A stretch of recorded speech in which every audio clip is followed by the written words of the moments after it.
Everyone, बेटा आज का क्वेश्चन ऑफ द डे देखो. Let the system of equations be. You are given 3 equations. 3 equation आपको दी हुई है.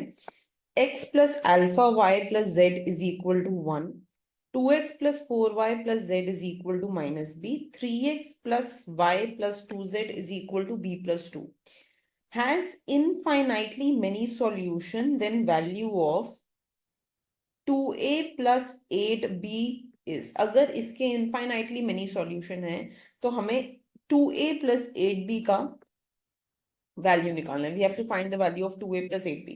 ठीक है बेटा, तो let us look at the equations first. तो क्या बोल रहा है? x plus alpha y plus z. This is not alpha, हाँ, या अल्फा ले लो या a. Take this as the same thing. Okay बेटा, plus ay plus z is equal to 1, 2x plus 4y plus z is equal to minus b, 3x plus 1y plus 2z is b plus 2.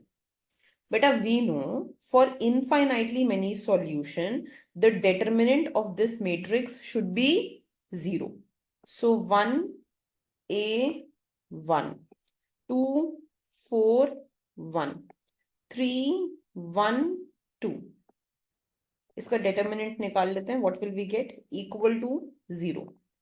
1, 8 minus 1 minus a, 4 minus 3 plus 1, 2 minus 12 equal to 0.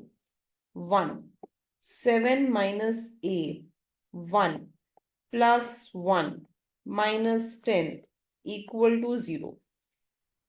7 minus 10 minus 3 minus a equal to 0. a equal to minus 3.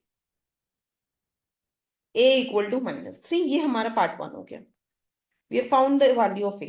अच्छा, now we know that whenever we write this in the augmented matrix format, for infinitely many solution,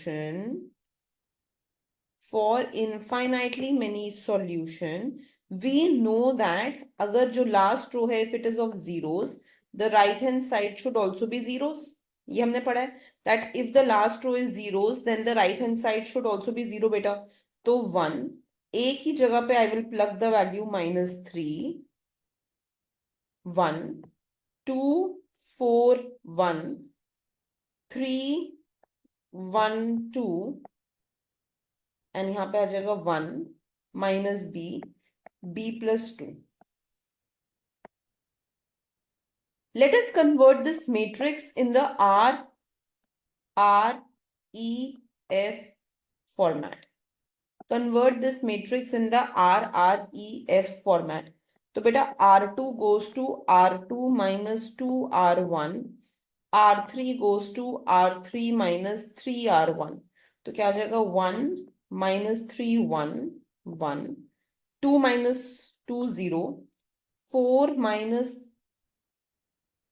2 times minus 3, 4 plus 6 10, 1 minus 2 times 1, 1 minus 2 minus 1, minus b minus 2 times 1 2, 3 minus 3 0, 1 minus 3 times minus 3, 1 plus 9 10, and 2 minus 3 times 1, so minus 1, और ये हो जाएगा b plus 2 minus 3, तो b minus 1.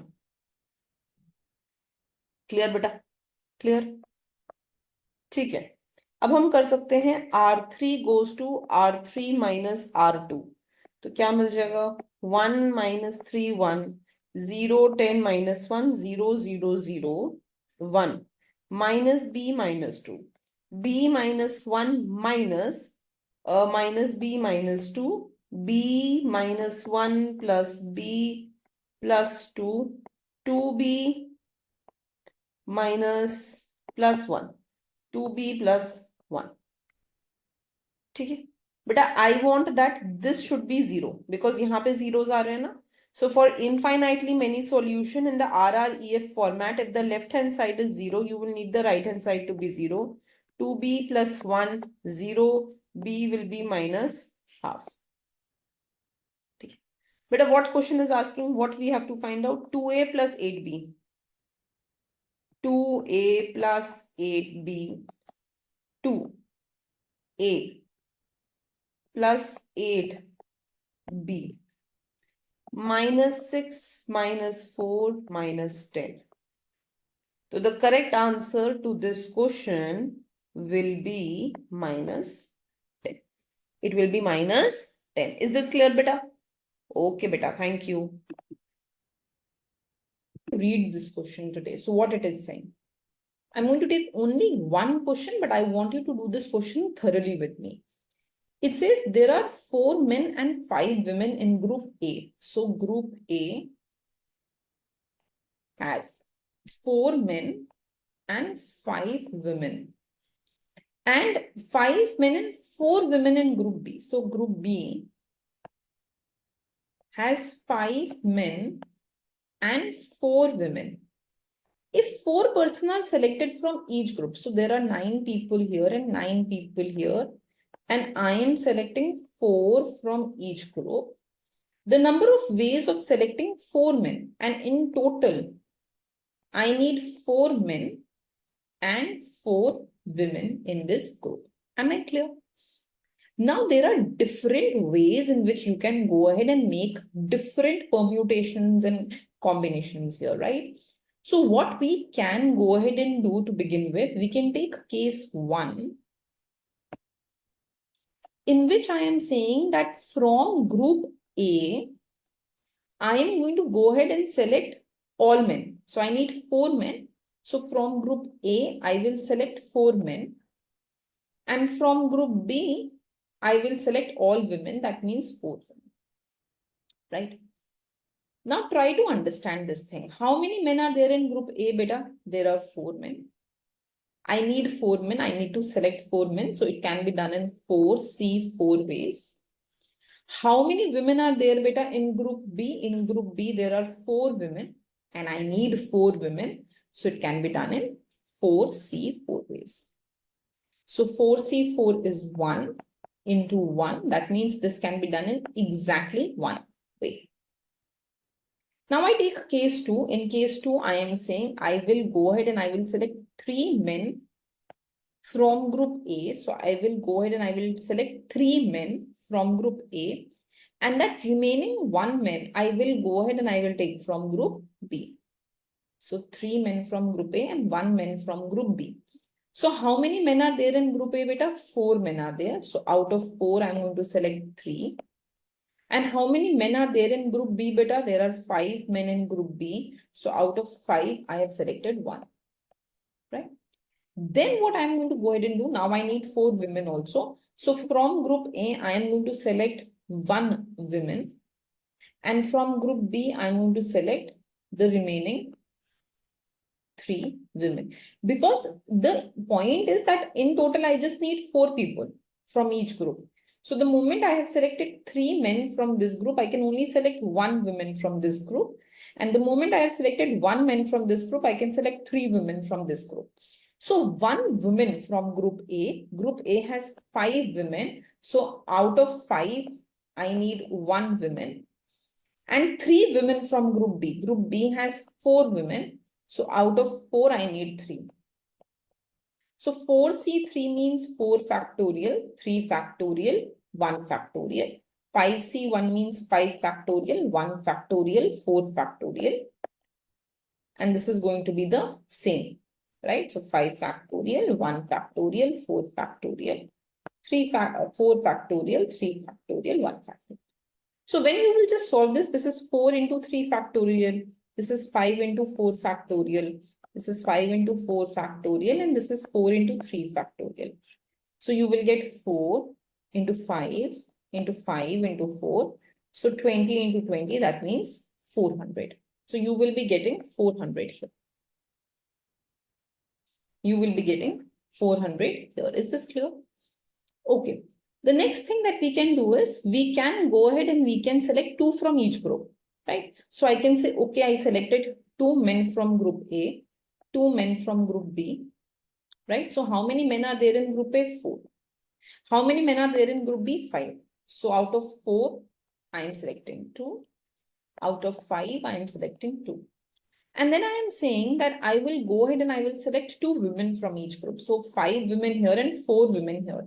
So from group A, I have selected 2 women. And from group B also, I have selected 2. It's a long question, but it's an easy question. So from group A, I have selected 2 women. There are 5 women in group A. And from group B, I have selected 2 women. And there are 4 women in group B, right? Right? So into 4C2.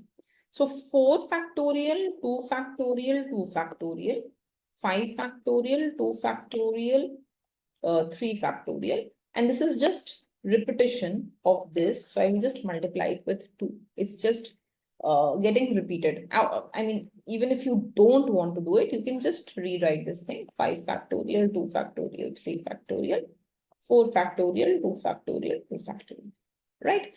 So this is going to be 4 into 3 into 2 factorial, 5 into 4 into 3 factorial. So this and this will get cancelled off. And here you will be getting 2. So this is going to be 6 into 10 into 6 into 10. I mean, not multiply with 2, squaring the thing. I should have said I'm just squaring this thing. It will give me the same answer. Okay, so this is going to give me the answer as 3600. This is going to be the third part to it. Now, I need to take more cases here. So what I can go ahead and what I can do now is I can just go ahead and take the next case, which is going to be where I have, so I have taken 3 men, 2 men, 1 man, 3 women, and from the other group, I will take 3 men and 1 woman. Because total I need 4 women. Total I need 4 men. So 1 man. So now how many men I have in the group 1? 4. So out of 4, I'm selecting 1. How many women I had? 5. So out of 5, I am selecting 3. How many men I had in group 2? 5. In group 2, how many men we have? 5 men. So out of 5, I need 3. And women, I think we had 4. So out of 4, I need 1. So 4C1 is 4, 5C3 is 10, 5C3 is 10, and 4C1 is 4. Just solve this up. This will give you 1600. Now let's take the last case here, beta. So I am going ahead and I am saying that I am going to have, I started with 4 men. So I will go with 4 women and 4 men in this group. So 4 women. How many women were there? 5 women here and 5 men here. So out of 5, 4. Out of 5, 4. So 5C4 is 5 into 5, 25. Now we need the total number of cases here. So the total number of cases will be 1 plus 400 plus 3600, 1 plus 400 plus 3600 plus 1600 plus 25. Okay.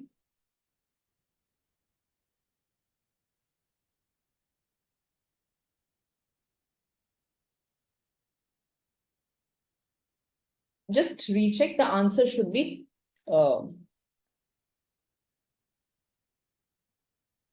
this is 3600. Sorry. Okay, so just recheck it. The answer that you will be getting, this will be 5626. That should come out as the answer. I hope that this question is clear to you. Such type of questions are very common in the IIT exam, NET part. So you need to go ahead and practice such kind of questions. Okay, beta. Thank you so much. Hi, good evening, everyone. So today, beta, we want to take some questions from probability which can be asked in your GATE paper. Let us go ahead and try to see the questions once. A problem is given to 3 students whose chance of solving it are given to you. So let's think about it. So probability that the first student solves it is given as 1 by 2. Probability that the second student solves this is 1 by 3. and probability that the third student solves it is 1 by 4. So you are given probability that the 3 students will go ahead and solve it. What is the probability that the problem will be solved? Just take a moment, try to do this question yourself. Try to answer this, then I will do it. Let me give you a hint till then. So solving of problem by first person should be independent of solving by the second person, should be independent of solving by the third person. So these should be independent events. And probability that it is solved, it is solved, means it can be solved by either one of them, or two of them, or all three of them, right? So now try to think this question. So what will you go ahead and do? Just try to think it. Okay. So what you can do in this case is, so but the probability that it will be solved should be 1 minus the probability it will not be solved. So can I go ahead and can I say that I can write it like this?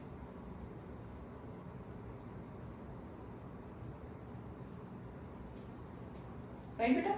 So it is going to be 1 minus the probability that nobody will be solving it.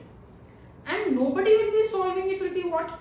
That person 1 does not solve it. Person 2 also does not solve it. And person 3 also does not solve it. So जब भी हम and use करते हैं in stats, so beta and is replaced by what? And is replaced with multiplication. And these are independent events ना, so एक से दूसरे को फर्क भी नहीं पड़ेगा. So that intersection can easily be replaced with multiplication. So I am saying the probability that none of them solve this is equal to A does not solve it and so multiplication is used, B doesn't solve it and C also does not solve it. Is this clear? Okay. So probability A solves it was given as half. देखो थोड़ा सा ऊपर एक बार, let's see here. The probability that the first person solves it was given as half. PA. है ना? This was given as half. So probability first person does not solve it. That will also be half. 1 minus half. Similarly, probability second person solves it was given as 1 by 3. So second person does not solve it will be 2 by 3. Probability third person solves it was given by 1 by 4. So the third person does not solve will be 1 minus 1 by 4, so 3 by 4. 1 से subtract तो करना है. So the first person does not solves it is half. Second person does not solves it is 2 by 3. And third person does not solves it is 3 by 4. So what can I do? I can just go ahead and multiply all of these together. So let's just do that. So try to see here. Probability none will solve is going to be 1. So probability one of them will solve will be 1 minus probability none will solve. And none will solve means A will not solve, B will not solve, C will not solve. तीनों की हमने probabilities लिख दी and I got the answer as 1 by 4. So none will solve is 1 by 4. So at least 1 will solve will be 1 minus none. So 1 minus 1 by 4 will be 3 by 4. So the answer to this question is 3 by 4. I hope all of you are clear with it. Okay, beta, come to the next question. So the next question for you on probability is this.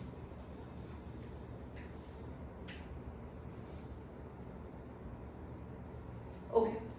Tickets are numbered from 1 to 20. They are mixed up.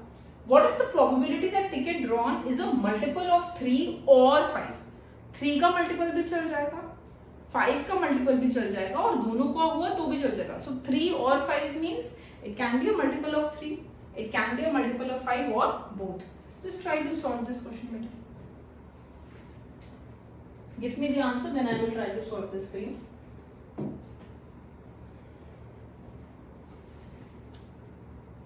Okay, let's take it together. So what In 1 to 20, ma'am, the multiples of 3 are 3, 6, 9, 12, 15 and 18. What are the multiples of 5? 5, 10, 15, 20. But beta, do you see that 15 यहाँ पे भी आ रहा है और 5 के multiple में भी आ रहा है? Number तो एक ही है ना, it's just one number. So I will not take it twice. I should only take it once. अगर 15 withdraw हुआ उनमें से, so it can be counted as multiple of 3 also and 5 also. But it does not mean you have to count 15 twice. So what are your multiples that you get between 1 to 20 for 3 and 5? 3, 6, 9, 12, 15, 18, 5, 10 and 20. 15 ऊपर आ गया है ना? So how many multiples can I see? 9. How many are total numbers? 20. What will be your probability? 9 by 20. So the answer to this question should be 9 by 20. Everyone is clear with it? Achha, many students, what they do now, there is another method. They will write 15 here also. And then what they will do? Ki, this is my multiple of 3, multiple of 5. So then they will find the union. That probability multiple of 3 or 5 is multiple of 3 plus 5 minus 3 intersection 5. तो 3 के कितने multiples आ रहे हैं? 1, 2, 3, 4, 5 and 6. 5 के कितने multiples है? 5, 10, 15, 20. And intersection means what? Common between 3 and 5. ये common एक नंबर आ रहा है ना? So minus 1 by 20. Then also you will get the answer as 9 by 20. It is fine if you want to go by this long route. Otherwise, that's the simple one. Okay, beta. Come to question number 3. And the question is this. Try to solve this yourself first. A bag contains 6 white and 4 black balls. 2 balls are drawn at random. Find the probability that they are of the same color. तो या दोनों white हो जाएं या दोनों black हो जाएं. Both is fine. So try to solve this question. I'm giving you a minute to solve it. So I want either both as black or both as white. So beta, what is the total probability? That man 6 white hai and 4 black hai, which means I have 10 balls in total. How many balls do I have to take from these 10? 2. है ना? तो combination use होगा because I am withdrawing something. Selection में combination use होता है. So total can be 10C2. Out of 10, I need 2 balls. This is my total. But either I can take those 2 from white or those 2 from black. What is the probability of drawing 2 white balls? Out of 6, I need 2. And what is the probability of drawing 2 black balls? Out of 4, I need 2. So yeah, ये हो जाएगा, ये हो जाएगा. Either this or this. Can I put an addition in between? Right? And what is my total? That out of 10, I need 2. So this is your probability. देखो ध्यान से. Either out of 6 you can get 2, मतलब दोनों white आ गई.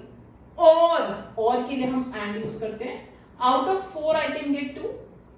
And what do I want? Out of 10 I need 2. So that is going to be your relevant answer. तो इसको बस solve कर लेना. So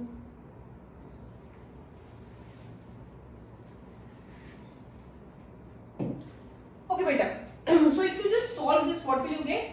10C2 will give you 45. है ना? Out of 10 you need 2 balls.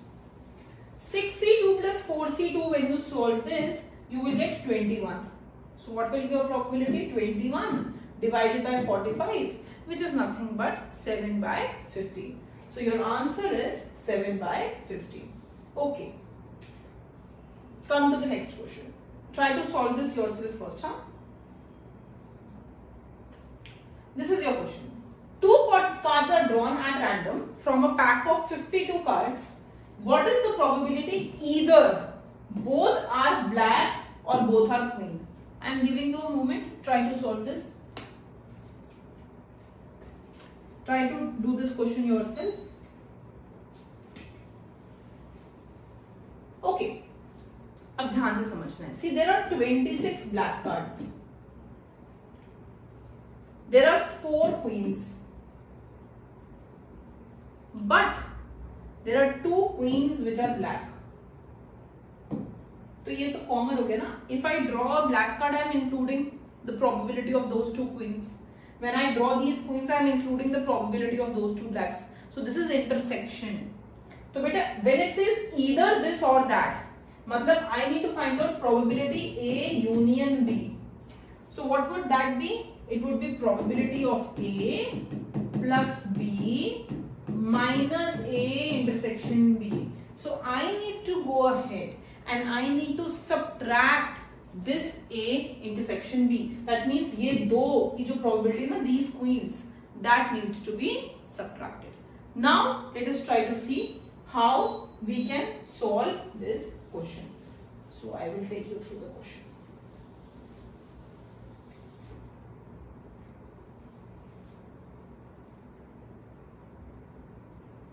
Okay beta.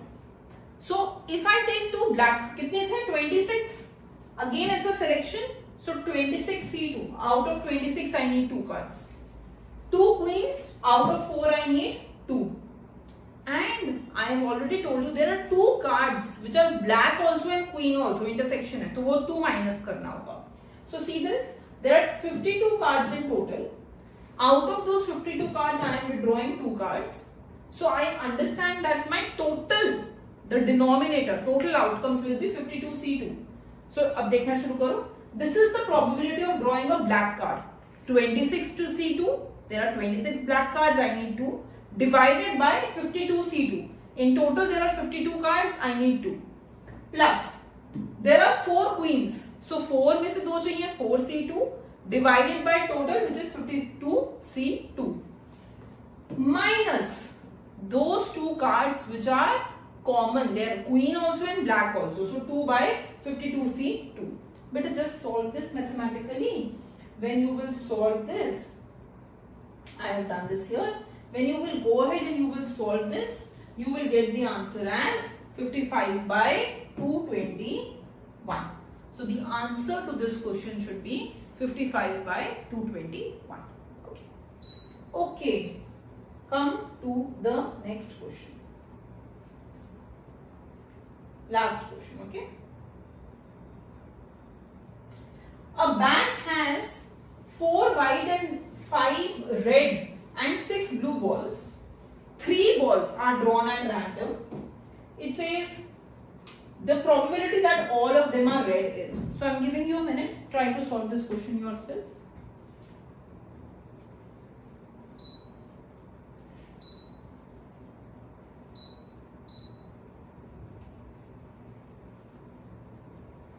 Okay, let us go ahead and let us do this together. So see, I need all of them to be red. कितने cards am I withdrawing? I am withdrawing 3. How many are there in total? 4 white, 5 red, 6 blue. How many balls do you have? 15. What will be total probability? Out of 15, I need 3. What is your favorable that you need all of them to be red? कितनी red है बेटा? There are 5 red ना? So out of 5 I need 3. This is favorable. Total is 15 में से 3. This is your answer. So just solve this. Let us try to see this.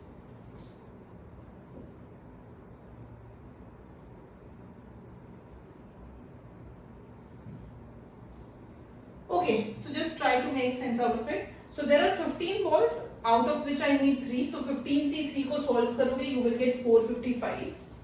And there are 3 balls that I need red. 5 red ball में से. So 5C3, you will get 10. So the probability that you will get in this case, this is going to be 10 divided by 455.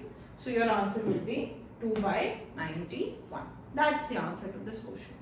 So very often in exam, you will get questions which test you on whether you can understand permutations and combination well or not based on probability. And especially GATE, kind of gives a lot of these questions. So try to practice these probability questions and it will be very useful for your GATE exam. Okay, beta. Thank you so much. Hope you liked the session. I will go ahead and meet you again in the next session. Thank you. And this is going to be based on your NAT type of questions of GATE Economics and of your IIT JAM Economics. Okay, beta, let's look at the question. It says your function is given by xy and function goes from r square to r. Then the maximum value of the function on the ellipse x square plus y square is equal to 1 is. There are two ways to solve this question, beta. Let us go ahead and let us look into the first way. So the first technique to solve this question is the following. Beta, your function is z is equal to xy. And you're given that x square plus 2y square is equal to 1. So from here, can you tell me what will be x? X will be 1 minus 2y square under root. You can go ahead and plug this value here. So your z will come as 1 minus 2y square under root into y. Everything is in terms of y. Find out the maxima. Dy by dz by dy. So differentiate the first function. This will be minus 4y into second as it is, plus differentiate the second into first as it is and equate it to 0. Okay, beta. So what will you get? You will get minus 4y square upon 1 minus 2y square under root plus 1 minus 2y square under root is equal to 0. So what will you get from here, beta? Minus 2y square plus 1 minus 2y square is equal to 0. So 1 minus 4y square is equal to 0. So 1 will be 4y square. So y square will be 1 by 4. So y will be 1 by 2. Y will be 1 by 2, right? And if y is 1 by 2, it says, what is it saying? It says the maximum value of function. So beta, your x was defined by this now, 1 minus 2y square under root. So x will be 1 minus 2, 1 by 2 whole square under root. So this will be 1 minus 2, 1 by 4 under root. So this will be 1 by root 2. And what is the value of your function? Your function is x into y. So it will be 1 by 2 into 1 by root 2. So 1 by 2 root 2.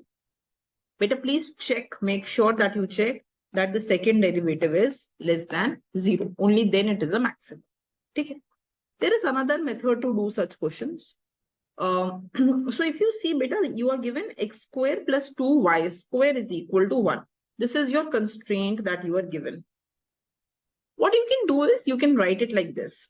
So this will be x square plus under root 2 into y whole square is equal to 1. But this is like an equation of the circle. So that means of radius 1. So that means that x will be cos theta. Right? So usually what is x? X is r cos theta, but radius is 1. So it will be cos theta. And beta y is r sin theta. Radius is 1. So it will be sin theta. So I have to equate. So beta kya equate karenge? X ka coefficient 1 hai na? So I will equate cos theta to 1 into x. Hai na? This is x whole square na? And I will equate sin theta to 2y, root 2y. So what will be your function now? Beta, your function, it is x into y. है ना? Your function, it is x into y. Right, beta? So, your function का value यहाँ से क्या आ जाएगा बेटा? X is cos theta. And beta, y क्या आ जाएगा? Y is going to be sin theta by under root 2. This will be y. है ना? इसको मैं बीच में हटा देती हूँ so that you understand these are two separate steps. पहले मैंने आपको बस ये समझाया है and then I have tried to find out the value. So y beta becomes sin theta by root 2. So this will be sin theta. कभी कभी ना ये method बहुत useful रहेगा by root 2. Now what can I do? I can multiply and divide by 2. So if I multiply and I divide by 2, what will I get?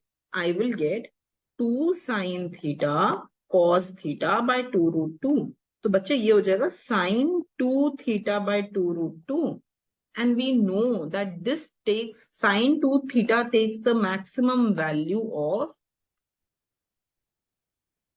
we know that this takes the maximum value when this is going to be 1 by 2 root 2, right? So the answer can be found out using either method. या तो आप ये method से कर लो that this function takes the maximum value at, so this is maximum, sine can be between 0 to 1 ना, so ये numerator 1 हो गया, maximum value इसकी 1 हो गई, and denominator में 2 root 2 है, so xy का value आ गया 1 by 2 root 2, that's the maximum value it can take, or you can do simply by the method of differentiation, up to you. So this is an important question that I wanted to discuss today with you guys. Such questions can come in your NAT part of the paper. Okay, beta, thank you. What is going to be limit x sine 1 by x? You need to give me the answer to this question. Limit x into sine 1 by x will be. I am giving you a moment, try to do this yourself, then I will do this.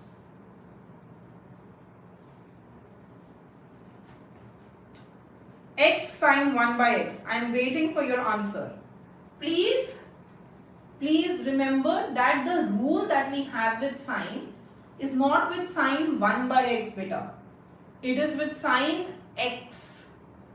But I am here asking what will be x sine 1 by x, not sine x by x. Try to think about it. Okay, anyone else? Any idea whether it should be 1, minus 1, 0 or minus infinity? Let's try this. So what I am doing here is I am trying to do a bit of substitution, Sorry. So what I have done here is I have taken let x is equal to 1 by y. Let x is equal to 1 by y. So beta, if x is 1 by y, then that means y is 1 by x, right? That means when x tends to infinity, then 1 by infinity means 0. So y will go towards 0. So I am saying when x tends to infinity, y tends to 0. Y goes to 0 when x goes to infinity. So beta, now I have replaced it. Instead of x going to infinity, I have written y going towards 0. Instead of 1 by x, I have written y. And instead of x, I have written 1 by y. ध्यान से समझना है, rule इसके लिए है sin x by x के लिए, sin 1 by x के लिए रूल नहीं था directly that it will be 1. No, we don't know anything about it now.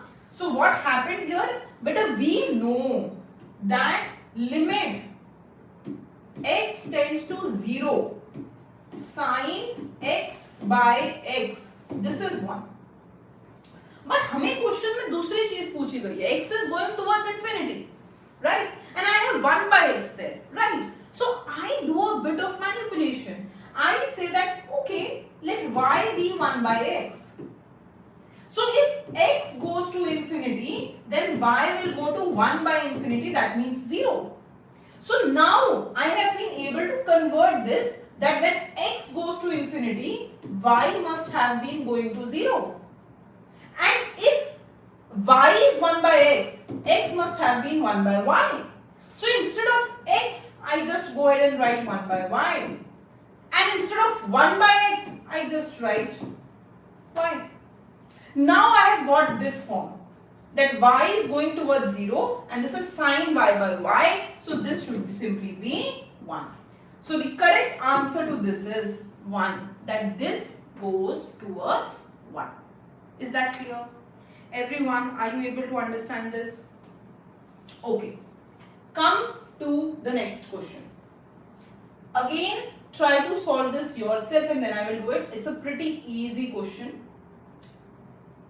The value of k such that limit exists everywhere is. So take a moment, try to solve this question yourself, beta.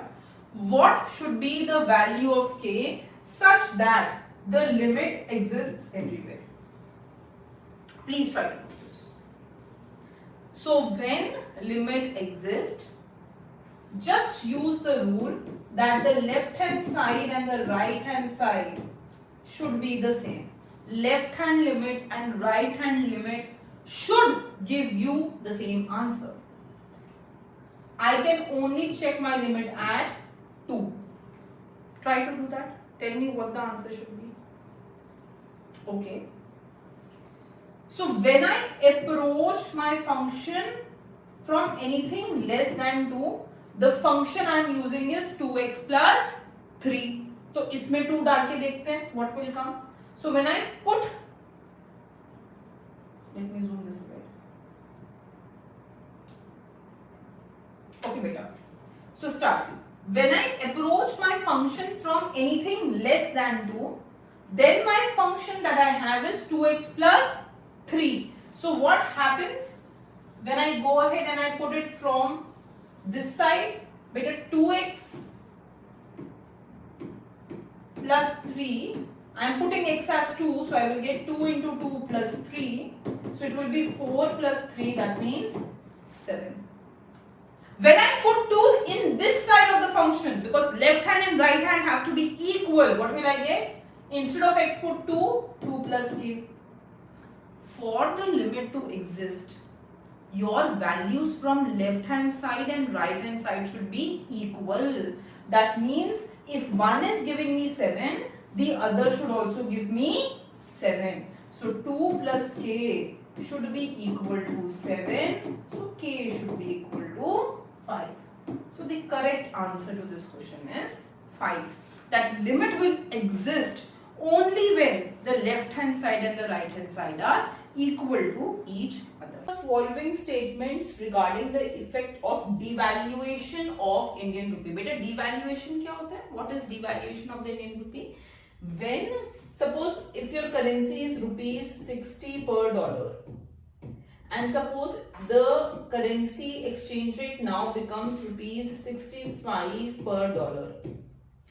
तो अब $1 में ज्यादा rupees लग रहे हैं ना? For every dollar you have to spend more rupees. This is called devaluation. क्या हम बोलते हैं इसे? Devaluation of the currency. So when your exchange rate increases, it goes from 60 per dollar to 65 per dollar. That is called as devaluation of the currency. ठीक है बेटा? Question पढ़ते हैं. Says it makes export less competitive and cheaper for foreigners. And दूसरा option क्या बोल रहे हैं? It discourages exports. And तीसरा ऑप्शन क्या बोल रहे हैं बेटा? The third option is saying it reduces trade deficit. Which of the following statement is correct? ठीक है बेटा, let's look at the answer. So try to understand that. First of all, please try and understand whenever I talk about devaluation. अब थोड़ा foreigners के side से सोचो, हाँ? There is this person. He is in US. बेटा आज तक till today, when he used to spend $1, he used to get 60 rupees worth of goods. 60 रुपए के goods उसको मिलते थे. Because the exchange rate was 60 per dollar. Now also he is spending the same $1, but अब क्योंकि exchange rate 65 हो गया है, he is getting goods worth 65 per dollar. So he is spending the same money. खर्च तो same कर रहा है $1, but he is able to get more goods in return. कितने रुपए तक के goods मिल रहे हैं? 65 के. So he is getting goods worth 65 by spending the same amount of money. तो बेटा ये क्या हो गया? He is at a benefit, right? By spending same money, he is able to get more. So if he is able to get more, तो बेटा इसका क्या मतलब होगा? He will increase his demand ना, उसको तो फायदा है, अब वो ज्यादा खरीदना चाहेगा. So if he is increasing his demand, it means that the exports will increase. So this is correct statement. This is correct statement that the exports will increase. बेटा second statement क्या बोल रहा है? Discourages export ना, it will encourage export. So ये गलत हो गया. But the first statement क्या बोल रहा है? It makes export less competitive. Is it making you less competitive? No.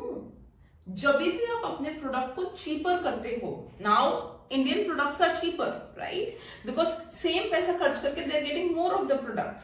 So whenever you make your products cheaper, it increases the competitiveness in the market. So is it making export less competitive? No, it is making them more competitive. Better look at third statement. Reduces trade deficit.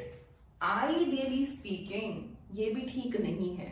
The third statement also is not correct. Why? Because we know the concept of the J curve.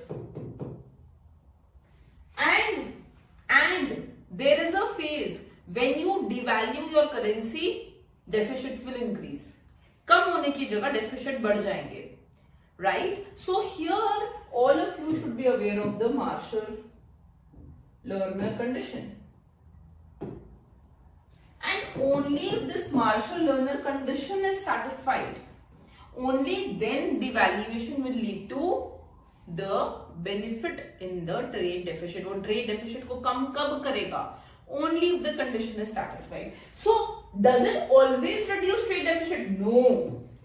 Only if this Marshall-Lerner condition is satisfied. So ideally बेटा none of the statement is correct. But if I have to choose one, तो one और two तो एकदम गलत है.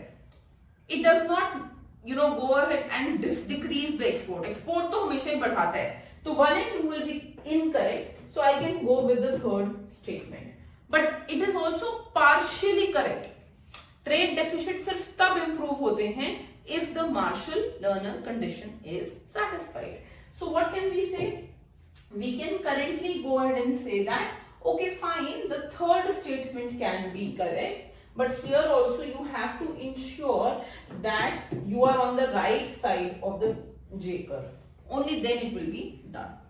Okay, beta, look into the next question. दूसरा question देखो. Which of the statement is best related to the concept of the CUET curve? क्या बताता है CUET curve? CUET curve basically बोलता है, what does it say? That as there is increase in economic growth, initially inequality in the economy will increase.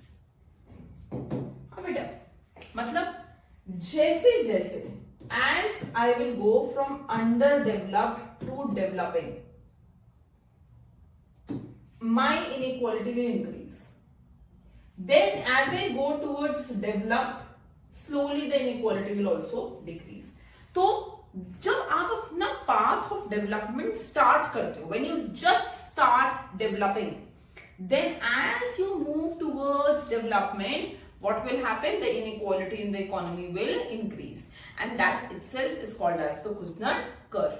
तो बेटा इसमें से answer क्या हो गया? Relationship between economic growth and inequality. You should also know the name of the remaining 3 curves. Homework. Tell me what is this curve called? इसको क्या बोलते हैं? इसको क्या बोलते हैं? इसको क्या बोलते हैं? Relationship between tax rate and tax revenue collected. बेटा ये कर्व ऐसे बनता है. When tax rate is 0, tax rate is 100%, revenue 0 होगा और बीच में revenue maximum होगा. What is this curve called? You have to tell me that, huh? Relationship between government spending and GDP. You have to tell me what is this curve called. Relationship between unemployment and job vacancy rate. What is this curve called? ये तीनों के तीनों curve में you have to tell me as part of the homework what these curves are called. Okay, beta? Fine. Come to the next question. It says, with reference to Economic Survey 2022-23, consider the following statements regarding India's outlook for this. It is very important to remember the latest figures of the survey. बेटा सर्वे से related latest GDP कितना project होता है, per capita terms में कितना project हुआ है, you should be aware of all of those. So look at the first statement. It says the survey projects a baseline GDP growth of 5% in the real terms. That's the first statement. Does it? No. You have to tell me how much is it? Is it 6.5%? Yes.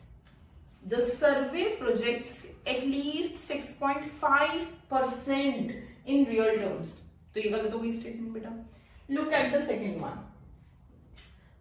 अच्छा look here. हाँ, statement 1 is incorrect. मतलब बेटा ये तो नहीं हो सकता.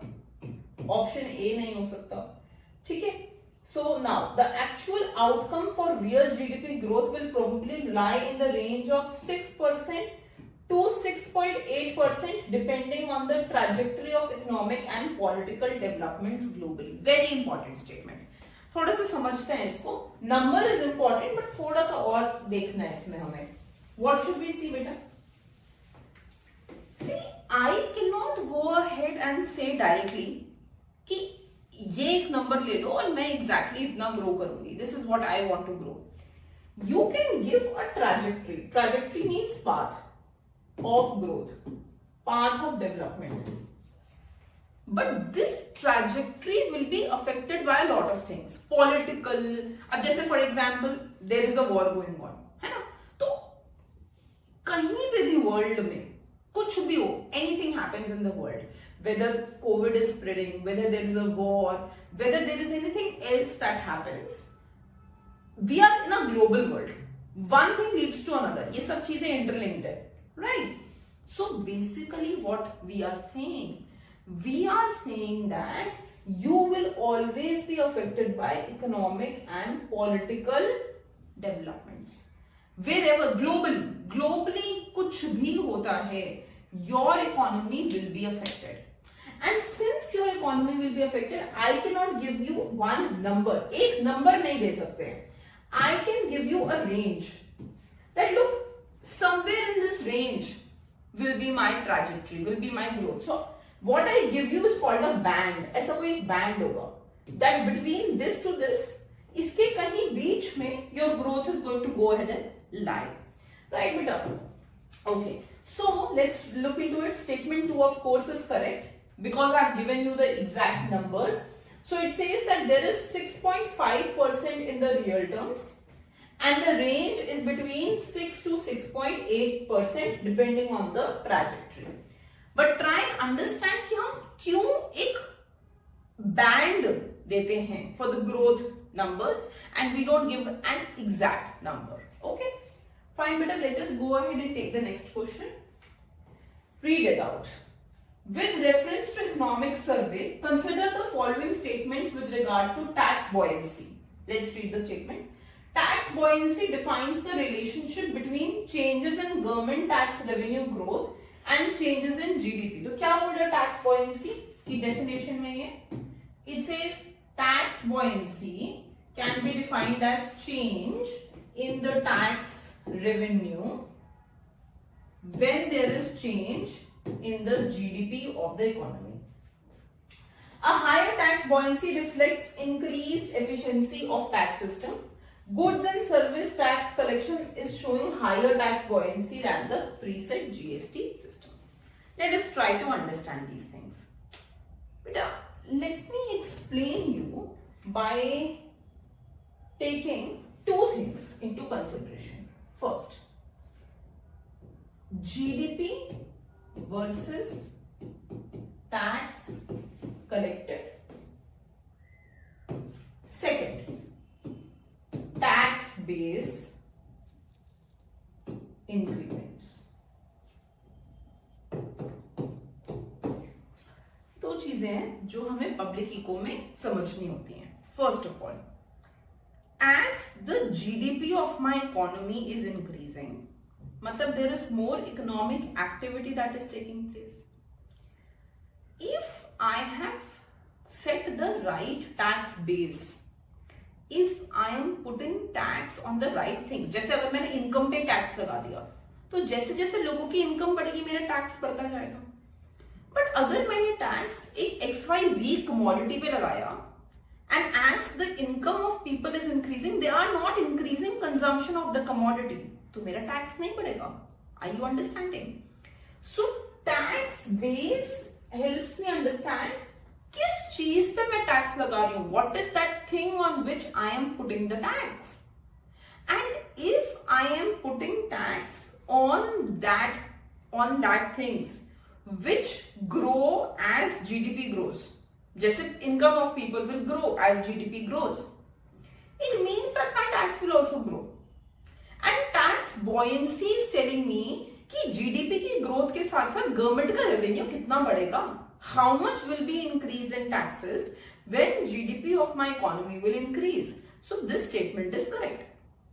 Now try to understand the second thing. So second statement says that higher tax buoyancy means increased efficiency. Yes. अब imagine करो, I am measuring GDP through the expenditure method. और expenditure सबका बढ़ा हुआ दिख रहा है. Everybody is spending more money, but government is not getting more tax revenue collected. It means that there is some problem in the efficiency system. This means that maybe people are just having black money. Maybe people are not able to go ahead and although खर्चा कर रहे हैं, they are doing an expenditure, but they are not reflecting it in their incomes. So we need to have an efficient system to ensure that when GDP of the economy increases, the tax collected also increases. And if this number is high, if my tax buoyancy is high, मतलब मैं जैसे जैसे GDP बढ़ रहा है, मेरा numerator भी बढ़ रहा है, tax collected is also increasing. It means that I am in an efficient system. The government is working efficiently. That's the second statement. That's also correct. But why was GST introduced? GST was introduced to reduce the inefficiency of the tax system, to make sure that you collect tax at one point and you collect the tax efficiently. So yes, GST helped you to increase the taxes collected in the economy, and automatically when you collect more tax, buoyancy improves, right? So all three statements are correct. Okay beta, look, and the next question, very good question. Golden revolution is related to, color से देखो बेटा, golden मतलब अकर, ये दो क्या होता है golden color का, honey. So golden revolution is related to honey and horticulture, right? So you can just remember it by this. So golden revolution is related to horticulture and honey. 1991 में start हुआ था, it lasted till 2003. This is important, you have to remember the name. So it was, the father of golden revolution is Nirpak Tutach, and the golden fiber revolution, जब fiber word use होता है, it is related to jute production, right beta? All 4 points are very very important and you have to remember them. Okay beta, so these were very important questions from the point of view of Indian economy. We will continue doing such sessions in the future. Do make sure that you go ahead and you enroll yourself for our free mock test, which is going to be up and live on 4th of November, and it is going to be completely on the pattern of IIT. Okay? Okay beta, thank you. It says find producer surplus and you are given the demand and supply curve. Okay. How is producer surplus beta? So first of all, I will find the equilibrium between demand and supply. I will find the equilibrium price. Area below price above the supply curve will be producer surplus. अब यहाँ पर देखने को मिला that the demand curve is quadratic. So demand curve is quadratic. ठीक है. But supply curve is linear only. तो supply curve तो linear ही है. Supply curve is starting from 15. When demand is 0, price is 15. है ना? देखो. Supply curve का starting देखो. Again, just try to see here. When x is 0, supply price is going to be 15. So basically what will happen is I will draw a quadratic demand curve. I will draw a linear supply curve. Supply will begin from price as 15. This is going to be my equilibrium price and this will be equilibrium quantity. And this area ये जो area यहाँ पे आएगा, I need to find this will be my producer surplus. Clear? ठीक है, let us find the equilibrium first. So how do we find the equilibrium बेटा? Wherever demand is equal to supply, wherever demand is equal to supply. ठीक है, तो what I can do is 3x square minus 20x plus 5 is equal to 15 plus 9x. 3x square minus 20x, take this on the other side, minus 9x plus 5 minus 15 equal to 0. 3x square minus 29x plus 10 equal to 0. 10 into 3 is 30. 3x square minus 30x plus x plus 10 is equal to 0. 3x, x plus,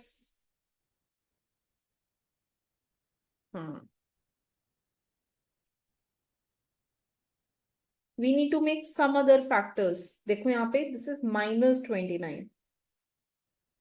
अच्छा, this will be minus 10 बेटा. 5 minus 15. My bad. ठीक है, so this will be x minus 10 plus 1x minus 10 equal to 0. 3x plus 1x minus 10 equal to 0. X will be minus 1 by 3 and 10. X is quantity. Quantity cannot be negative. So therefore, x will be 10. So I have got that this equilibrium quantity is 10. Put 10 in any of the functions, supply function में डाल दो. So price will come as 15 plus 9 into 10, 15 plus 90, 105.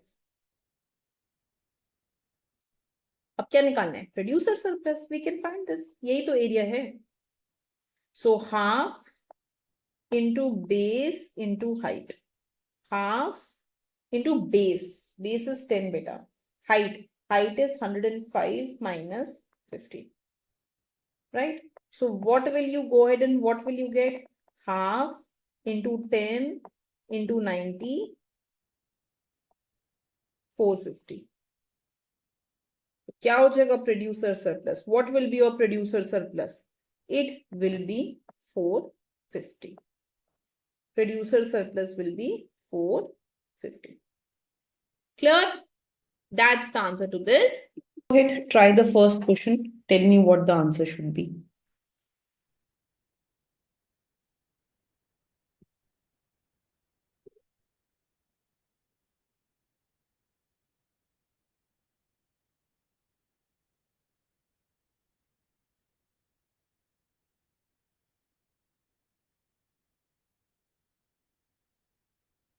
Okay.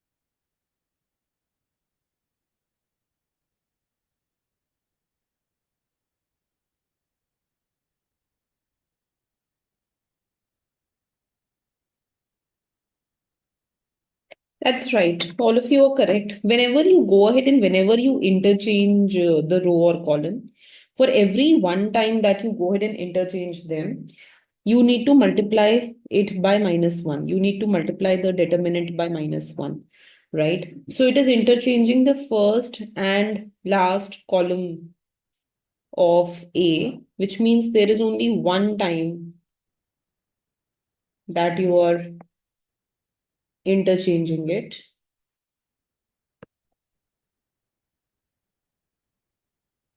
Right? You're only interchanging it one time.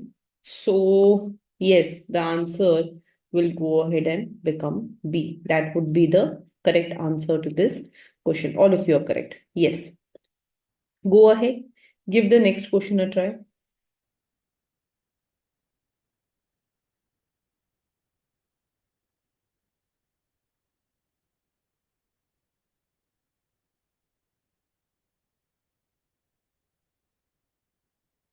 Okay.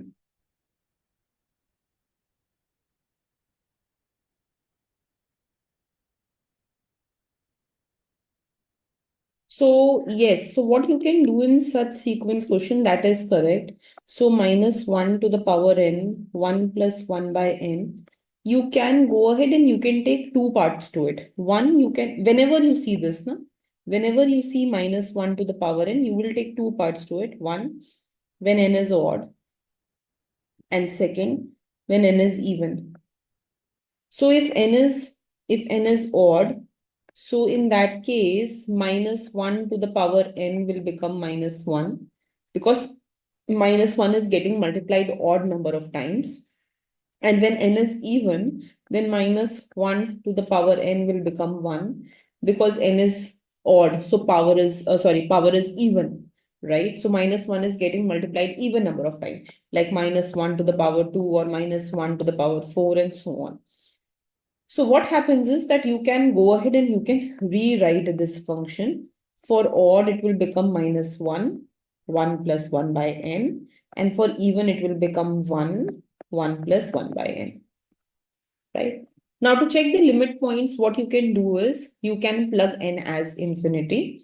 So if I take limit n tends to infinity, minus 1, 1 plus 1 by n, I will go ahead and I will get minus 1. 1 plus 1 by infinity, anything by infinity will be 0. And I'll get the answer as minus 1. Similarly, if I will be plugging it here, then I will go ahead and get 1 plus 1 by infinity, and I will get the answer as 1. So there will be two limit points. But my question is that will limit exist? If I would have given you this question as a limit question, will the limit of this function exist? Absolutely correct. The function will not have any existence of limit, because you're getting two limit points. You're not getting a unique limit point. So if you get two separate limit points, then limit of the function does not exist. That is the correct answer. So answer would be C. Okay. Go ahead, give question number 31 a try.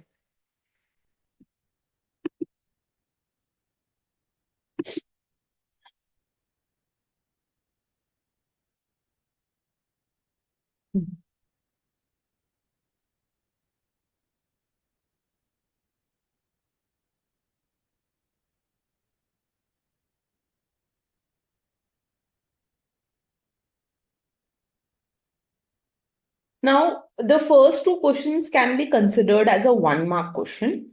And this question can be, the questions that we do now can be considered as 2 marks questions.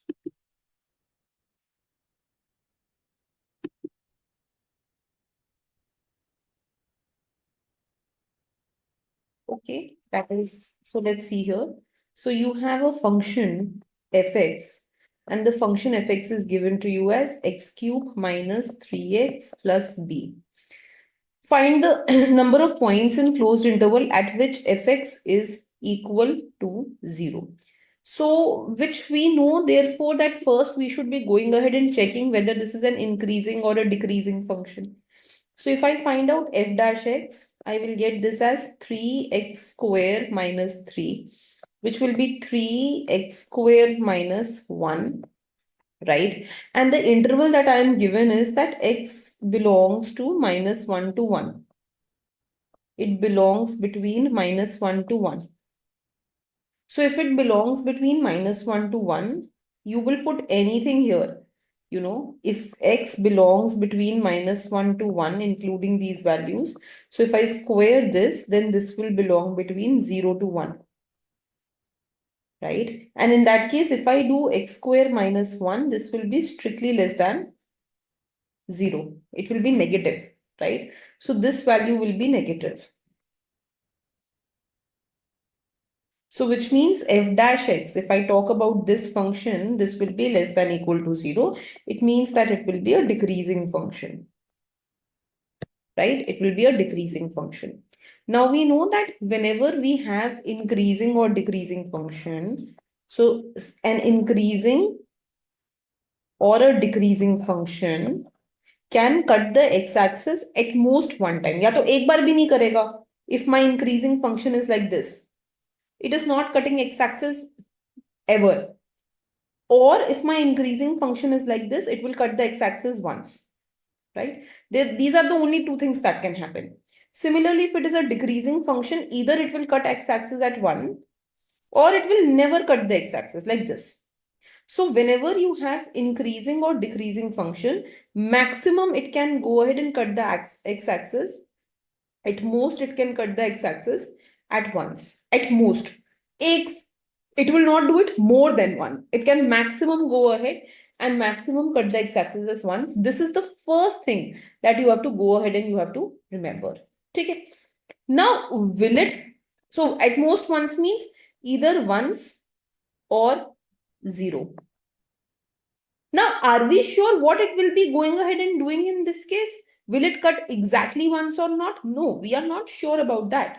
It can happen that it never cuts the x-axis, and it can happen that it cuts the x-axis exactly once. So we are not very sure of what will happen in that case.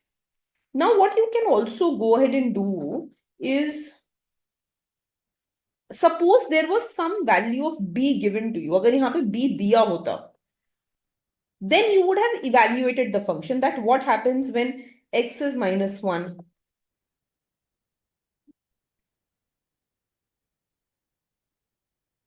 Right? So you would have got some value here.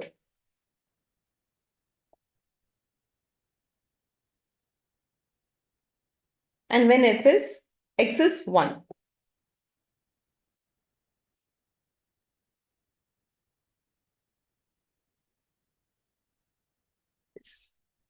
Okay.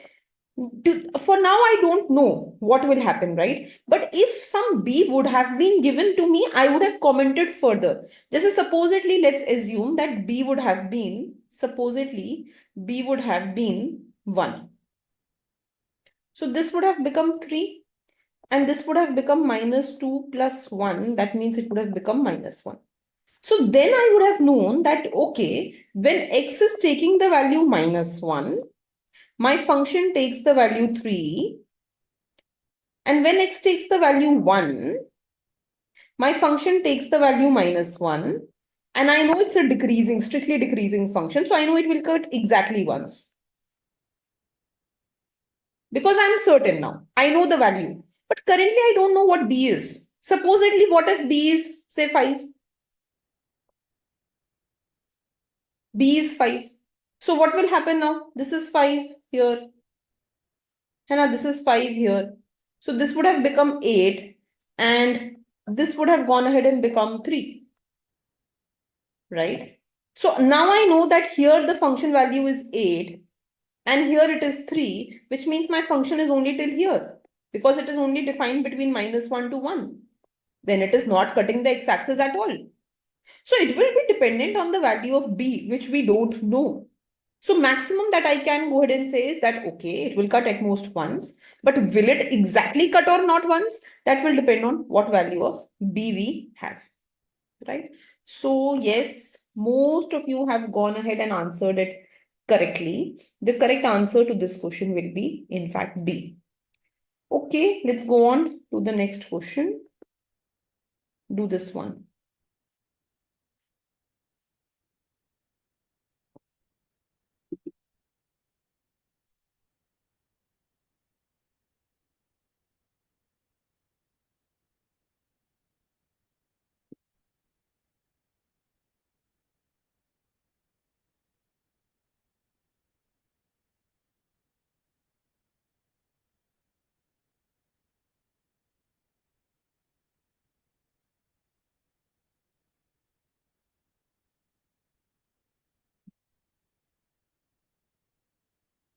Anyone?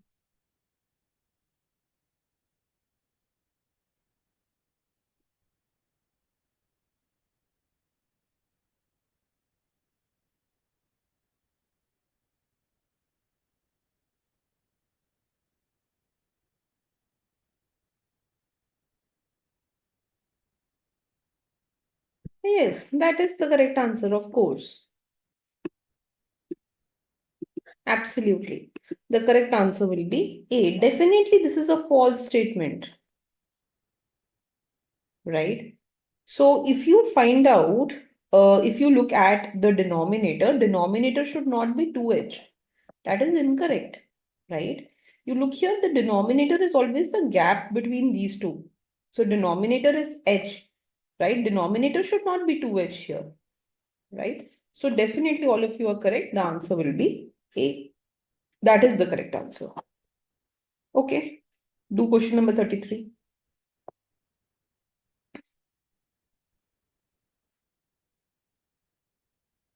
These two statements are given to you. You need to say which is true, which is false.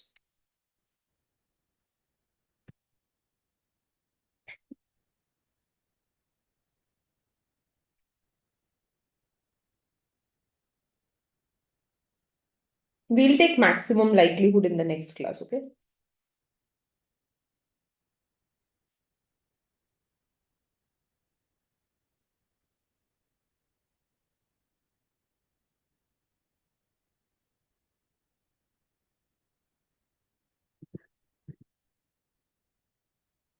Okay. The best way to do these kind of questions is just take some number and check. Just take some number. So let's say I take x to be 10 and I take y to be -4. The ideal way will be you take one positive, one negative, then one negative, one positive, both negative. 4 cases leke dekho, but I start with the first one. If I'm able to negate with the first one itself, then I am done. So if I just take the first one, mod of x will be 10, mod of y will be 4.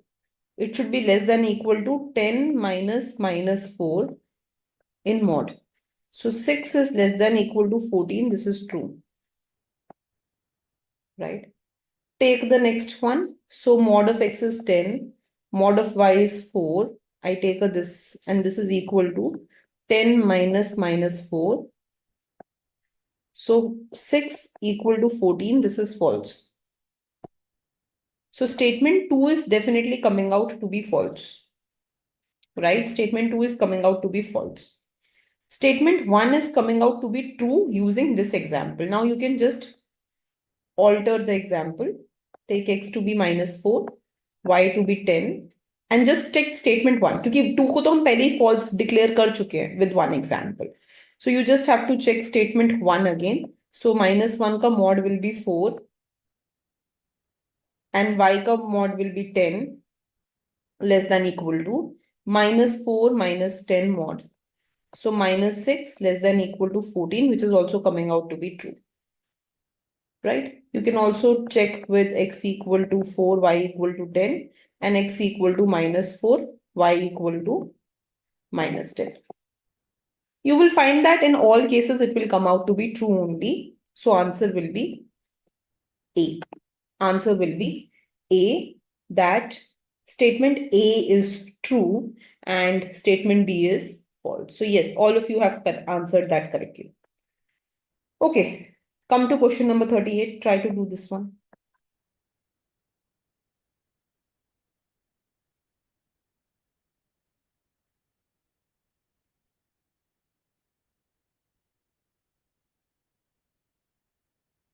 Give this one a try.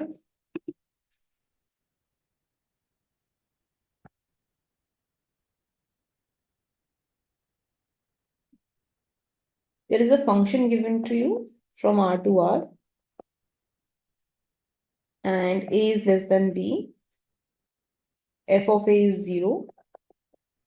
F of B is also 0.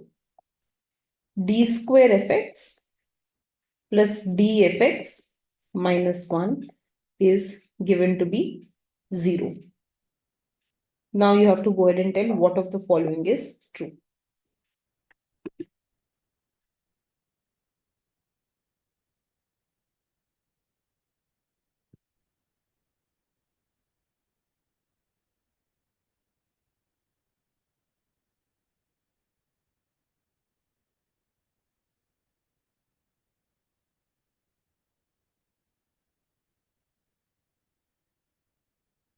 Pretty simple question. Don't take a lot of time in this. Okay, D, A, B, all different answers. Okay. So what's the formula of f dash x? F dash x is what? How can I write this as? Can I write it like this? Which theorem would this be if I want to write it like this? F dash x equal to f of b minus f of a upon b minus a. Given f of a and f of b are 0. Which theorem would this be? Yes. You need to remember what is mean value theorem, what is intermediate value theorem. ये याद रखना जरूरी है. ठीक है? So I am writing f dash x as f of b minus f of a upon b minus a. Now, what is given to me that when we do the double derivative of the function, माने f double dash x plus the single derivative of the function minus 1, I am told that this is 0. I am told that this is 0, right?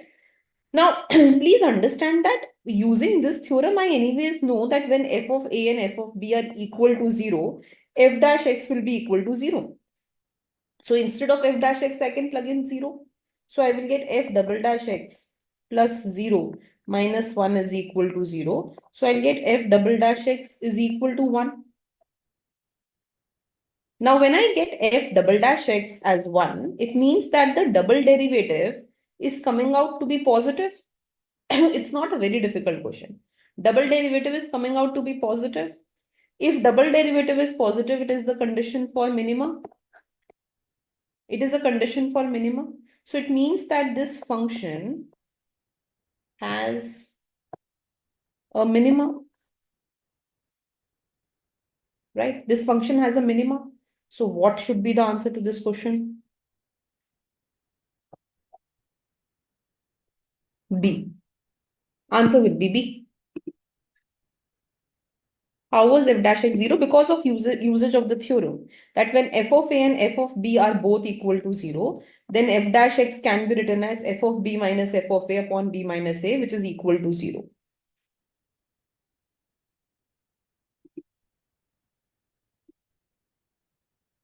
Okay. So answer would be that the function has a minima. Maxima का condition यहाँ दिख नहीं रहा है. So the function has a minima and therefore answer would be B. Okay, go ahead, give this question a try.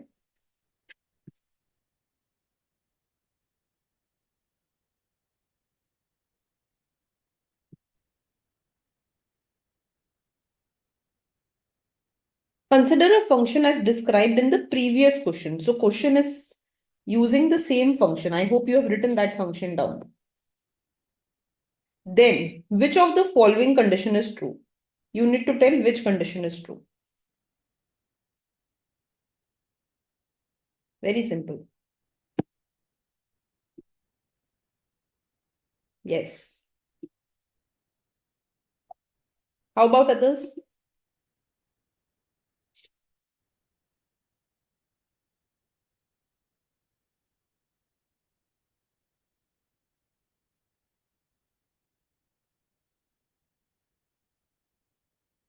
Anyone? I just wrote the condition. See, we said that f dash x will be equal to 0, right? And if you f of a and f of b are given to you as 0, so just think about it. Suppose this is a beta. तो at a function का value 0 आ रहा है. This is B. B पे भी function का value 0 आ रहा है. और ये जो फंक्शन है ये मिनिमा अटेन कर रहा है. माने कि ये फंक्शन मैक्सिमा नहीं अटेन कर रहा. ये फंक्शन मिनिमा अटेन कर रहा है. It is attaining minima. तो between a and b, can't we see that the function will always be less than equal to 0? The value of the function will always be less than equal to 0. Function is attaining minima. We proved it in the last question. At a function का value 0 है. At b भी function का value 0 है. That means it's going like this. It has to attain a minima. Minima कौन से function होते हैं which go from decreasing to increasing? Those functions which go from decreasing to increasing, they have a minima. So this function must be here. So the function between a and b must be less than equal to 0. So the correct answer will be A. That's the correct answer. Any doubt in this? Pretty simple question. You just have to think about basic differentiation, right? Okay, 24. First, give it a try.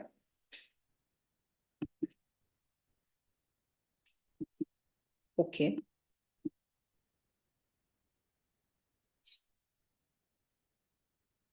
So, how will we solve this? Let's try to understand this thing. So in this case, we are given that probability of A is 0.50 and probability of B is 0.70. Can any one of you tell me what are you getting as probability A intersection B? What is the answer for probability A intersection B? Absolutely. It is going to be use the basic formula, probability of A plus probability of B minus probability A union B.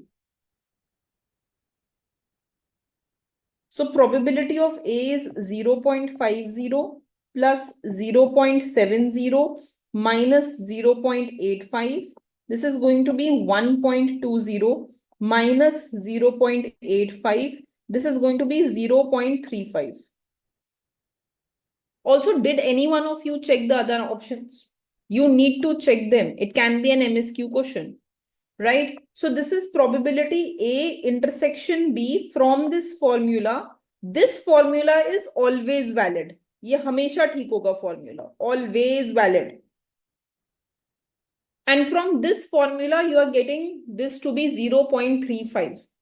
Now, if they are independent, so probability A intersection B will be probability of A into probability of B. So it will be 0.50 into 0.70. This is giving me 0.35. So both of these are giving me 0.35. Right? It means that the first option at least is correct, that they are actually independent of each other, because probability A intersection B is becoming probability of A into probability of B. So that is the correct part. That is in fact correct, right? So yes, they are mutually independent. ये एकदम ठीक बात है. A and B are equally likely. ये तो ठीक नहीं है, because we can see that probability A and B are different, right? So they are not equally likely. This is incorrect. Not mutually independent is also incorrect. Mutually exclusive. They exclude each other only when probability A intersection B will be. When will they exclude each other? A intersection B will be 0. Absolutely. It will be 0. So this is also incorrect. So we can only conclude that A is the correct option, right? That is correct, that they are mutually independent of each other. Absolutely. Okay. Come to the next question. Try this one.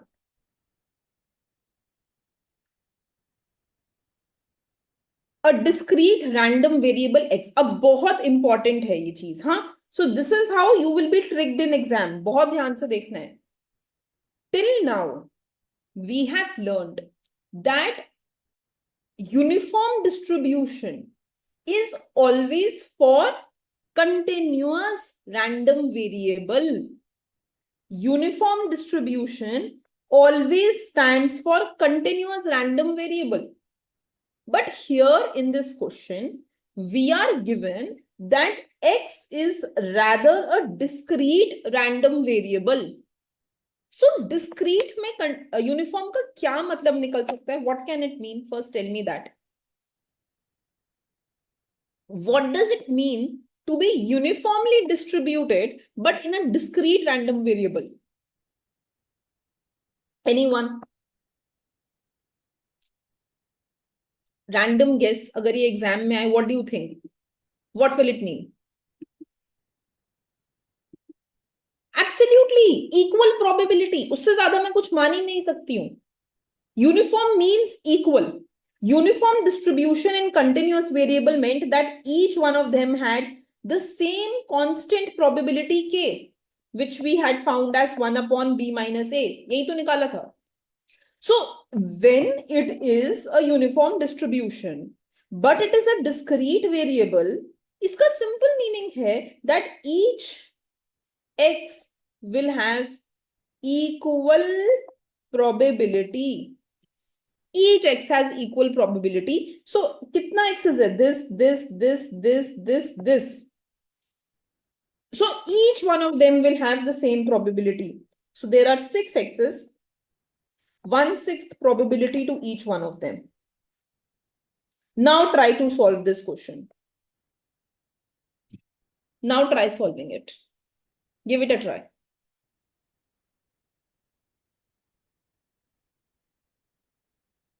Open the absolute value.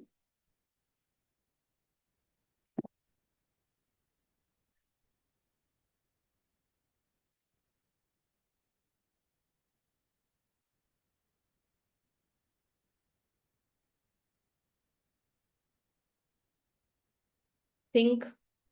Probability x minus 14 less than 5. इसको open करते हैं. What will we get? Probability x minus 14 between 5 and minus 5. है ना? Whenever you open absolute value, you put minus also and plus also, और वो interval हो जाता है. Add 14 on both sides. Probability minus 5 plus 14 less than x less than 5 plus 14. Probability x between 19 and 14 minus 5 माने 9. अब देखो, what are the x between 19 and 9? We can go ahead and we can see 11, 15 and 18. Isn't it? These are the 3 x which are between 9 and 19. So this is going to be probability x can be 11, x can be 15, x can be 18. I am just doing it in multiple steps. इतना करने की जरूरत नहीं है. Each have equal probability. 3/6, 1/2. So the correct answer to this question is 1/2. There is no equal to. अगर equal to होता तो I would have included 9 also. But I want those x's which are between 9 and 19. Those x's are 11, 15 and 18. So you will consider only those x's. Is this clear? So answer is A. Absolutely. Very, very simple question. बस उन्होंने ये बोलने की जगह that they have equal probability word use कर दिया that they are uniformly distributed. और ये बात we know this thing कि यूनिफॉर्म डिस्ट्रीब्यूशन सिर्फ कंटिन्यूअस में है.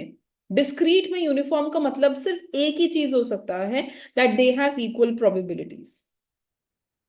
Okay, so I hope that this question is absolutely clear to you. Let's move on to the next one. Try this one. This is very tricky question. I want you to give this a try.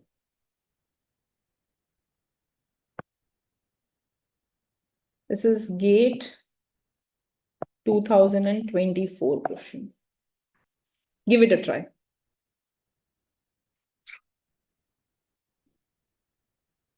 See, stats is something जो एकदम whatever we are doing exactly same नहीं आएगा. It will be an application of that. So you have to keep your mind very open.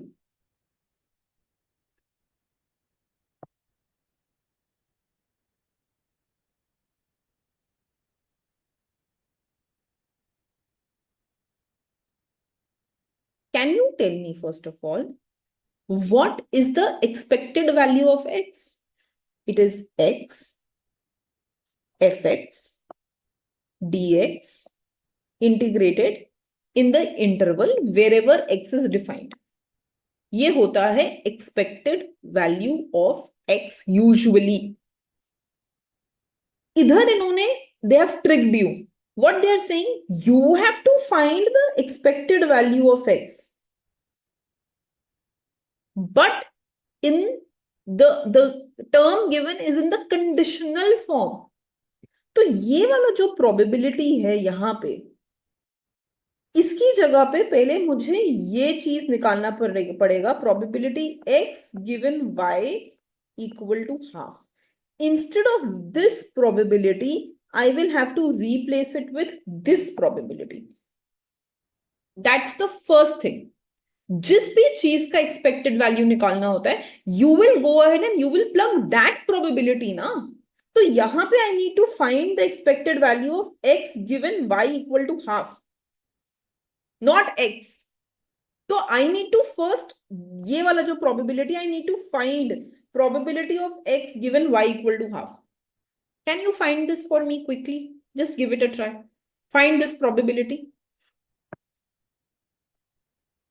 This will be probability x, y equal to half. That means their intersection. So I can write it in a better way like this. Probability x equal to sum x and y is half upon probability y is half. ऐसा लिख सकते हैं. What is the numerator representing? We have done this kind of question last class में. What is the numerator representing? Anyone? X का कुछ value और y का कुछ value. What is the numerator representing? What is this word called? Nothing but the joint distribution, because there is some x and some y.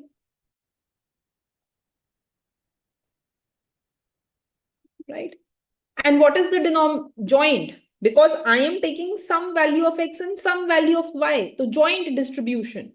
And what is the denominator representing? The marginal distribution. Absolutely. The marginal distribution. How do I know numerator is joint distribution? क्योंकि कुछ x और कुछ y है. Y का क्या value does not matter. But numerator is representing some x and some y. Denominator में सिर्फ y है.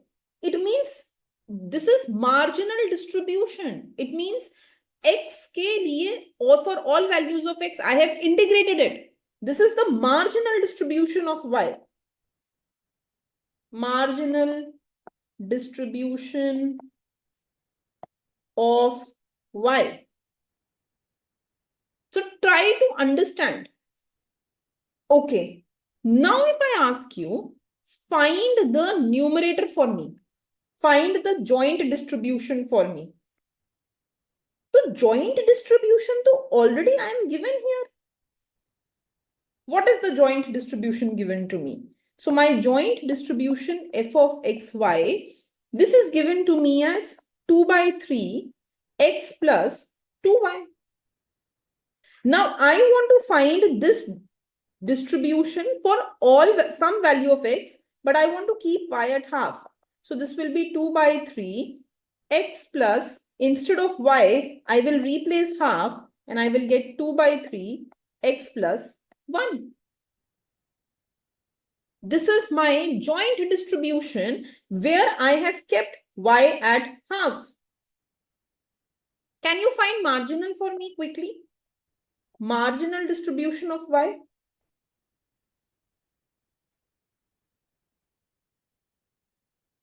कैसे निकाला था हमने marginal distribution y का?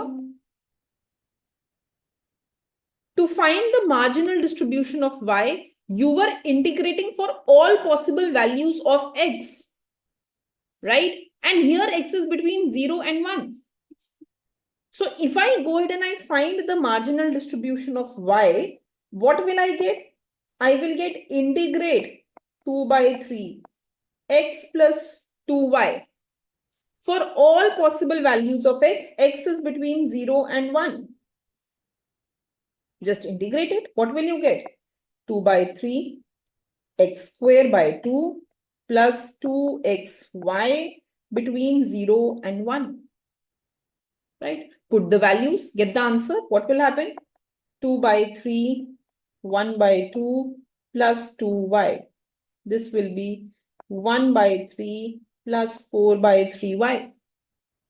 Now, the denominator tells me that this marginal distribution needs to be evaluated when y is half. So I will put y as half. And I will get the answer as 1. So the denominator will be 1. The numerator will be this. So this probability, this figure, ultimately, this will come out to be 2 by 3 x plus 1 upon 1. This is the final probability that needs to be plugged in here. Then you will find the expected value.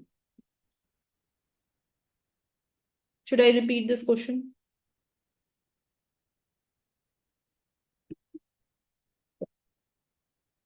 Okay, let's repeat it. Just see. तो क्या हो रहा है यहाँ पे कि you are given a joint distribution. You are given f of xy is equal to 2 by 3 x plus 2y. You are not given any relation between x and y in the range. आपको x और y दोनों ही x comma y है. Both of them are between 0 and 1. And it says 0 otherwise. Right? You need to go ahead and you need to find the expected value of x given y is half. Expected value of x given y is half. Right? Now, if I open the expected value, what will happen? I will get, so whenever we have to find expected value of anything, we integrate that, जिसका भी निकालना है, यहाँ पे x का expected value निकालना है, तो x into the probability. But यहाँ पे probability किस चीज का लेंगे? इस चीज का. So into the probability of x given y is half dx. This must be integrated between x is between 0 and 1, so 0 to 1. This will be the formula of expected value. यहाँ पे हम conditional expected value निकाल रहे हैं. That is why I have taken the conditional probability. Now the first thing is that I need to solve for this conditional probability. हमें ये solve करना है. So what we will go ahead and do is, we will find probability x given y equal to half. So I will use the usual formula. Probability A given B is probability A intersection B upon probability of B. So here it will become probability x. Ab x ka no value is given to me. So I will take x at all values of x intersection y at half upon probability of y at half. Right? Now, if we look here, the numerator is some value of x and some value of y. So when we define for some value of x and some value of y, that is called as joint distribution.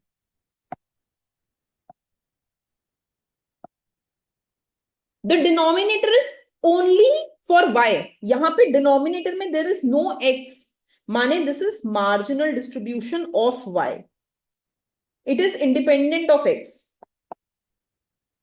So marginal distribution of y. This is joint distribution of x and y. In other words, the numerator is f of xy and denominator is f of y. So what is the numerator now? What is f of xy? Well, f of xy is already given to me as this value. ये value given है. 2/3 x plus 2y, तो मैंने यही लिख लिया 2/3 x plus 2y. And numerator tells us that we need to keep the value of y at half. So we will go ahead and we will plug y at half. It means I will get 2/3 x plus 2 into half. It means that this will become 2/3 x plus 1. This is my numerator. Now let's look at denominator. For denominator, I need marginal distribution of y. We have done this in class, that by definition, the marginal distribution of y means integrating for all possible values of x. So we go ahead and we integrate 2/3 x plus 2y for all possible values of x. X is between 0 and 1. So when you will go ahead and when you will integrate this thing, after integration, we were going ahead and getting 1/3 plus 4/3y. ये आ जाएगा integrate करके. Now, again, denominator tells us that this marginal distribution needs to be evaluated when y is half. So I will again put y as half here. So putting y as half will give me 1/3 plus 4/3 into half. This will give you the answer as 1. So once you go ahead and you put these values, you have got that numerator is this and denominator is this. So finally your probability comes out to be 2/3 x plus 1/1. ये आपका probability हो गया. That means we have gone ahead and we have found out this value. हमने ये value निकाल लिया है that this value is this 2/3 x plus 1. Now put it back here. So you will get integration of 0 to 1 x into 2/3 x plus 1 dx. Take 2/3 out. This is going to be x square plus x 0 to 1 dx. And this will be 2/3 x cube by 3 plus x square by 2 from 0 to 1. 2/3 1/3 plus 1/2. 2/3 5/6. The answer will be 5/9. That's the answer to this question. 5/9. Is this clear? It's a little tricky question. So you need to practice such questions. एक बारी में नहीं आएंगे. You need to practice them again and again to understand the gist of this question, what the question is saying. As a homework, can you reverse and can you find E of y given x is half? Please try this part. Then we will discuss it in the group. Find this answer. E of y given x is half. Okay, let's look into the next question.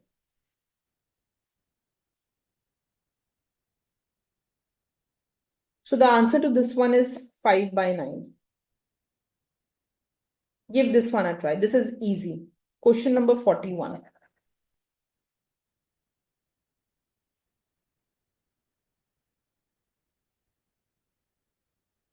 One. बेटा question पढ़ो ध्यान से. It says an industry has 3 firms, 1, 2, and 3 in Kurno competition. They have no fixed cost and you are given their marginal costs, C1, C2, and C3. It then goes ahead and it says that there is an inverse demand function 1 minus Q. And it is asking you that QC is the industry output under Kurno. Find QC inverse. तो मतलब क्या बोल रहा है बेटा? It is saying QC is output of industry 1 plus 2 plus 3. आपको क्या निकालना है? You have to find QC inverse, that means you have to find 1/QC। हाँ बच्चे, अच्छा, वेरी सिंपल क्वेश्चन। हाँ, just try to think about this. Beta, what will be the profit function of the first company?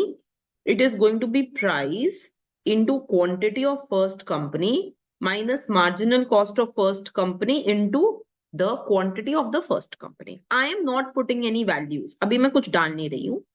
My general price function is given to me as 1 minus capital Q into quantity of first company minus C1 into Q1. ठीक है बेटा? बच्चे, this will be 1 minus Q क्या हो जाएगा? Q1 plus Q2 plus Q3 into Q1 minus C1 Q. ठीक है जी बेटा? This will be Q1 minus Q1 square minus Q1 Q2 minus Q1 Q3 minus C1 Q1. Clear हुई ये बात बच्चे? तो the profit of the first company will be Q1 minus Q1 square minus Q1 Q2 minus ये पूरा हमने जो भी लिखा है minus Q1 Q3 minus C1 Q1. बेटा, what will the first company or first firm do? Aim क्या है? To maximize its profit. How will the first firm maximize its profit? कैसे maximize कर सकता है? Differentiate it with respect to Q1 and equate it to 0.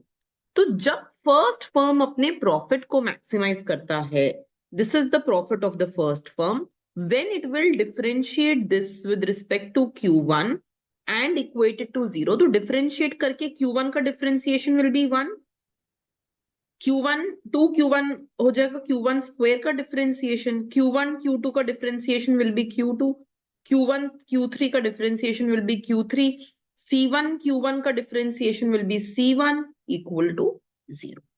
So from here बच्चे, I will get that Q1 is equal to 1 minus Q2 minus Q3 by 2 minus C1 by 2.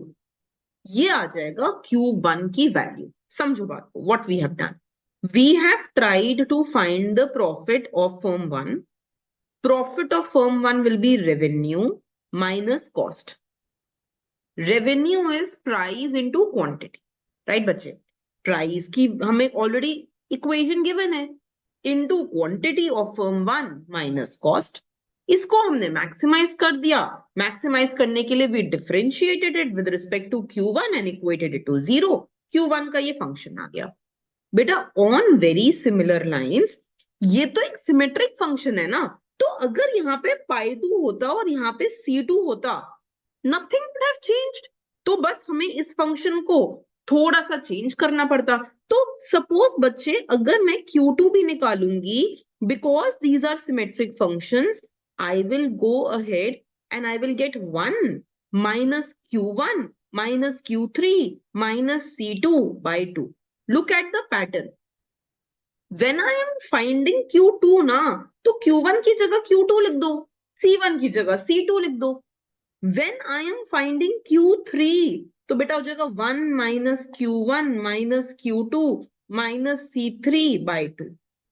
So on this basis, I am able to go ahead and I am able to find Q1, Q2 and Q3. तीनों ही values मेरे पास आ गई, तीनों reaction functions आ गए हैं. Now beta, just think about it. I am given that C1 is 9 by 30, C2 is 10 by 30, C3 is 11 by 30. Okay, let's put the value. तो बेटा C1 है 1 minus Q2 minus Q3. C1 is given to me as 9 by 30 divided by 2. तो बच्चे, this will be, just take the take the LCM. 30 minus Q2 minus Q3 minus 9 by 60. तो बेटा this will be 21 minus Q2 minus Q3 by 60. ऐसे ही हमने Q2 क्या निकाला? 1 minus Q1 minus Q3 minus C2 by 2. C2 is given to me as 10 by 30. Just put the value 1 minus Q1 minus Q3 minus 10 by 30 divided by 2. Beta, take the LCM. It will be 30 minus Q1 minus Q3 minus 10 by 60. So, बच्चे, this will be 20 minus Q1 minus Q3 by 60. On similar lines, let's find Q3 also. कैसे निकलेगा Q3 बच्चे? 1 minus Q1 minus Q2. C3 is given to you as what? 11 by 30. ठीक है जी. Minus 11 by 30 by 2. तो बच्चे, this is going to be 30 minus Q1 minus Q2 minus 11 by 60. Beta, this will be 19 minus Q1 minus Q2 by 60. समझे बात को? Things have become so easy because I knew कि ये symmetric है. तो यहाँ पे बस जब मैं Q2 निकाल रही हूँ, I will write Q2 की जगह Q1, Q1 की जगह Q2, C1 की जगह C3. When I am finding Q3, तो मैं Q3 की जगह Q1 कर दूंगी और Q1 की जगह Q3, C1 की जगह C3. So these are symmetric functions. When you solve for one function, automatically you are able to get the answer for others also. तो बच्चे, what are the equations I have got? मेरा पहला equation आ गया Q1 is equal to 20 minus 30 Q2 minus 30 Q3 by 60. ये हमारी पहली equation आई है. That Q1 is equal to this. ऐसे ही I have got Q2 is equal to this. तो I will just write this down. तो second equation क्या आ गई है बच्चे? I have got Q2 is equal to 20 minus 30 Q1 minus 30 Q3 by 60. और ऐसे ही Q3 का value what I have got? I have got this. So I will just plug this in. So I will get Q3 is equal to 19 minus 30 Q1 minus 30 Q2 by 60. Clear है बेटा? I have got Q1, Q2 and Q3s. बच्चे, this means अगर मैं इसको थोड़ा सा simplify कर दूं तो यहां से आ जाएगा 60 Q1 plus 30 Q2 plus 30 Q3 is equal to 21. I will call this equation 1. Beta, if I just take this here, I will get 60 Q2 plus 30 Q1 plus 30 Q3 is equal to 20. I will call this equation 2. If I take this here, I will get 60 Q3 plus 30 Q1 plus 30 Q2 equal to 19. I will call this equation number 3. Clear? Beta, add equation 1, 2 and 3 together. तीनों को add कर लेते हैं. तो 60 Q1 plus 30 Q1 plus 30 Q1. तो कितना हो गया? 120 Q1. बेटा 30 Q2 plus 60 Q2 plus 30 Q2 कितना हो गया? 120 Q2.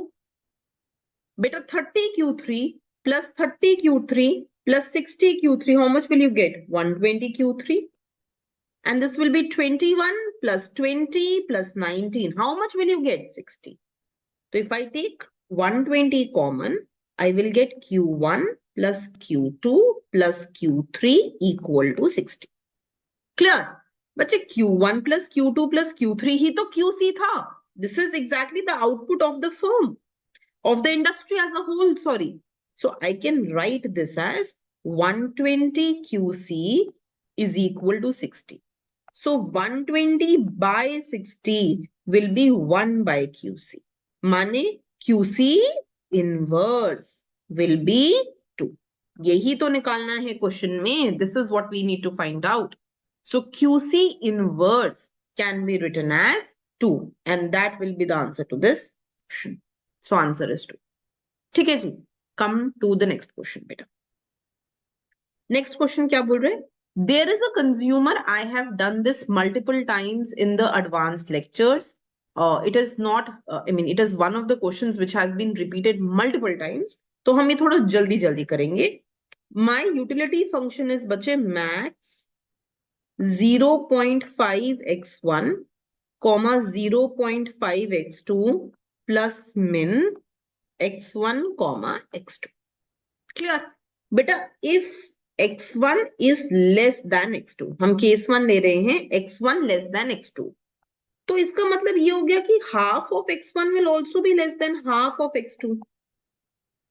तो बेटा when you are finding max, तो अगर x1 x2 से कम है तो half x1 भी half x2 से कम है, तो इन दोनों के बीच में what will be the maximum value? It will be 0.5 x2. And इन दोनों के बीच में what is the minimum? x1 is less than x2 ना, so minimum value will be x1. Clear बेटा? अच्छा, if x1 is greater than x2, so बच्चे 0.5 x1 will also be greater than 0.5 x2. तो between them what will be the max value? 0.5 x1. Beta, what will be the minimum value? x2.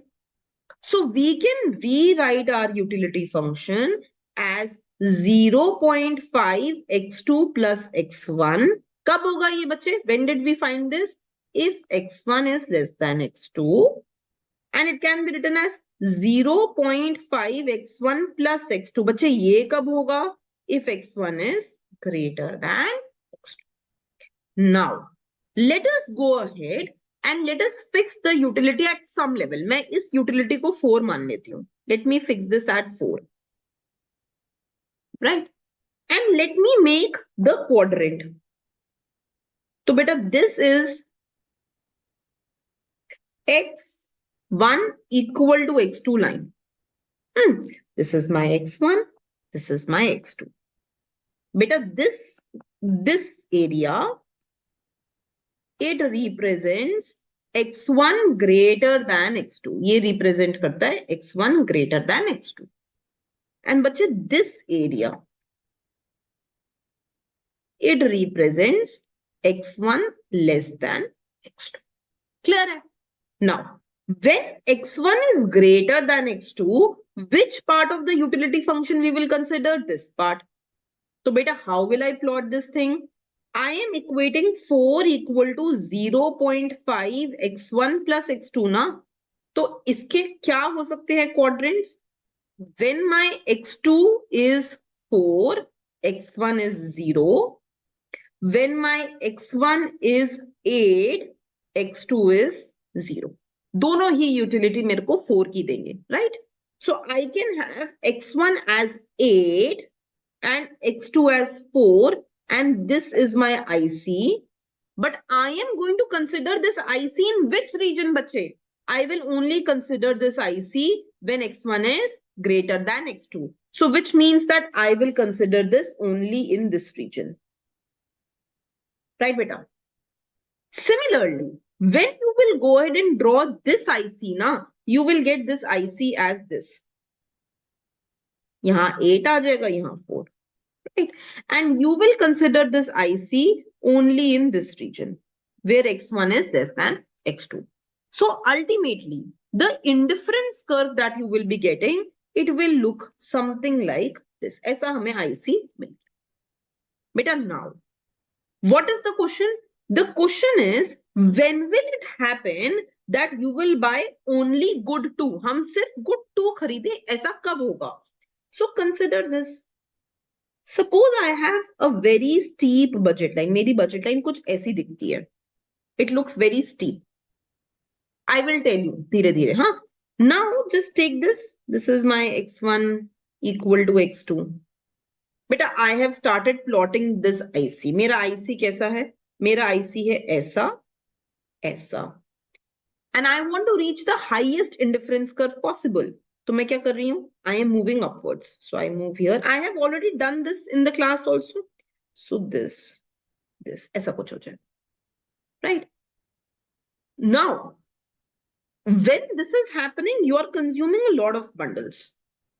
तो अगर आपको सिर्फ इसको equilibrium बनाना है, if you only want to make this as the equilibrium, it means that your IC का जो steepness है, it must be not exactly equal to the budget line steepness, right? So what kind of ICs will I have? Well, my IC can be like this.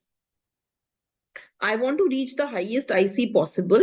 So I will go ahead and reach this. I will reach this. Try to make, same kind of indifference curve. So you will reach this and this. This is possible. Just try to understand this very well. When is this happening? कब हो रहा है ये? When will you have only this point as the equilibrium? When this budget line is much steeper than this portion of the indifference curve. The indifference curve is a little flat. The budget line is more steep. Only then you will be able to achieve only this point as the equilibrium. समझ रहे हो? Suppose your budget line was very flat. अगर ऐसी budget line होती, तो बेटा जब हम highest indifference curve reach कर रहे थे, we would have attained this point as the highest indifference curve. Right? We would have consumed only x1. If I want to consume only x2, that will be possible when I see that my budget line is very, very steep and my IC is comparatively flat, so that the only highest point where my IC touches the budget line is here. Clear? So, bache, we want that the slope of budget line, it should be greater than equal to the slope of IC. ठीक है जी, slope of budget line है px by py. अब slope of IC इस part में क्या था? What was my indifference curve here? Well, my indifference curve here when x1 was less than x2 was 0.5 x1 plus x2 plus x1. And इसका जो slope है बच्चे, that is nothing but MRS, which is mu1 by mu2. When you differentiate with respect to x1, you get 1. With respect to x2, you get 0.5. So the slope of your indifference curve, that is 2. So we want that px by py, it should be greater than or equal to 2. Now what is given to you beta in the question? It says that, look, the price of good 2 is 1. ठीक है जी, let's put price of good 2 as 1. So we will get px greater than equal to 2. Am I clear with it? So when it is equal to 2, your IC and budget line will coincide. अगर इसका slope भी 2 है और इसका भी 2 है, they will coincide. But when it is strictly greater than 2, then you will be only consuming good y. There is another way to see. बहुत आसान सा तरीका है. But when px by py is greater than MRS, according to substitute goods, which good do you consume? You consume only good y. यही तो करते हो. This is exactly what I am doing here. If my px by py is greater than the slope of the indifference curve, I will consume only good y. So answer to this question should be 2. Clear? Okay, beta. Come to the next question. देखो ध्यान से. अच्छा, in the third question, this created some amount of confusion. Why? Let me explain that. Note that there, so thoda question padhte hain first, read it out.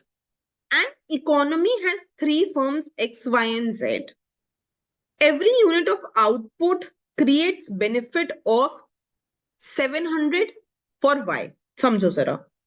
X is producing something. When X produced something, it caused a benefit to firm Y. मतलब ये हो गया external benefit of rupees 700.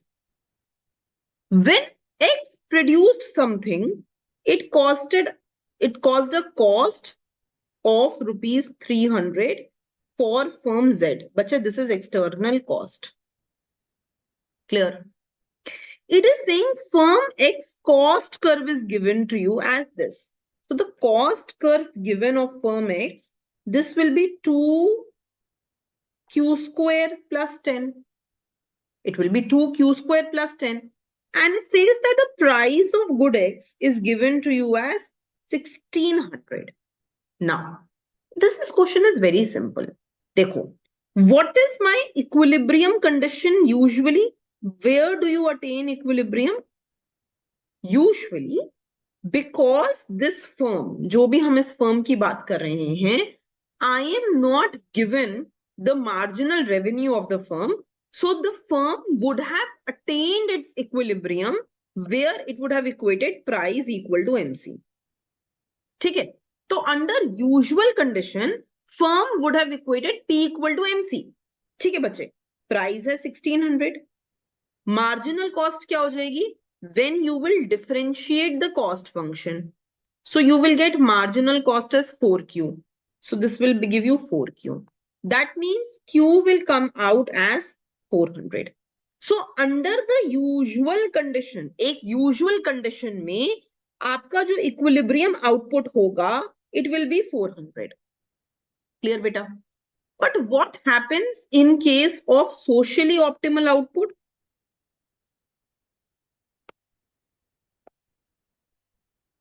How do you find socially optimal output? वो तब निकलता है when your social marginal cost is equal to social marginal benefit. तो बच्चे this means that private marginal cost plus external cost should be equal to private marginal benefit plus external benefit plus external benefit. Clear हुई ये बात? बेटा tell me something. What is his private marginal cost? When you would have differentiated his cost function, you would have got his marginal cost. That is 4Q. That is coming as 4Q. Plus, what is the cost he is creating, bacha? He is creating a cost of 300 for firm Z.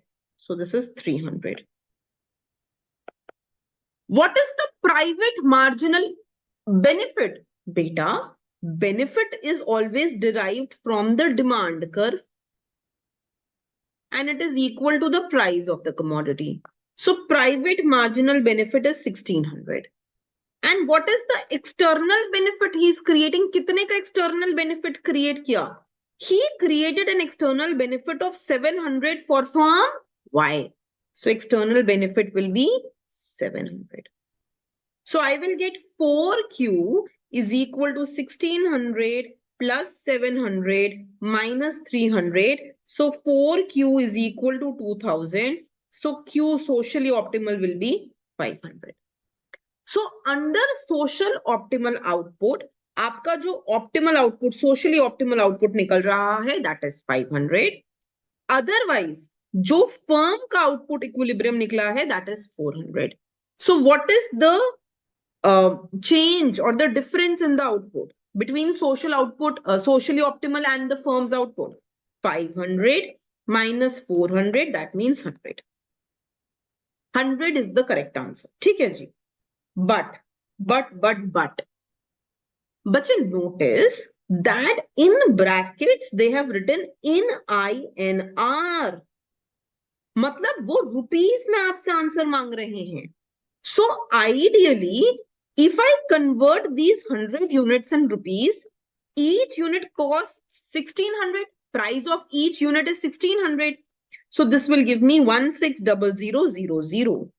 So we can go ahead and tell that in INR it should be 16000 like this. Clear? Both answers are correct according to IIT. So if you have written 100 as the answer, वो भी ठीक है. If you have written 160000 as the answer, even that marks correct. वो भी answer ठीक है. Am I clear with it? Okay. Come to the next question, beta. Okay. I have already taken this in the lecture video. So I'm going to skip this question. Come to the next question. Come to question number 55. क्या बोल रहे बच्चे? It says you are given your M is equal to K 1 1 1 K 1 1 1 K.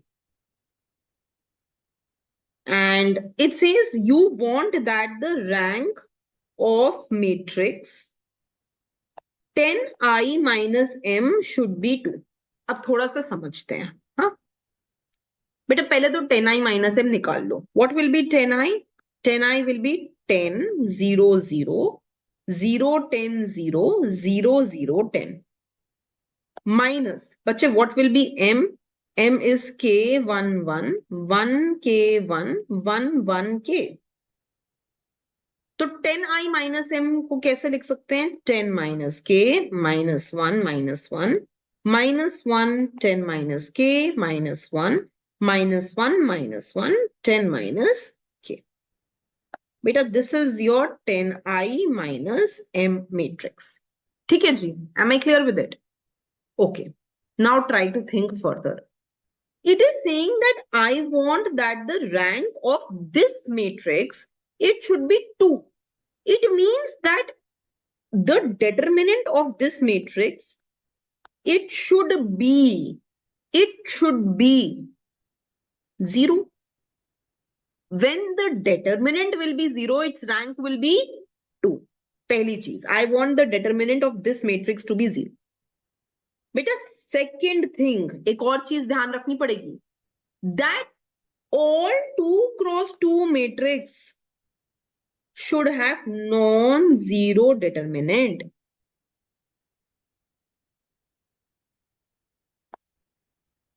All 2 cross 2 matrix should have non-zero determinant. क्योंकि 2 cross 2 matrix का भी determinant 0 हो जाता है, तब तो प्रॉब्लम हो गई ना, तब तो रैंक 1 हो जाएगी.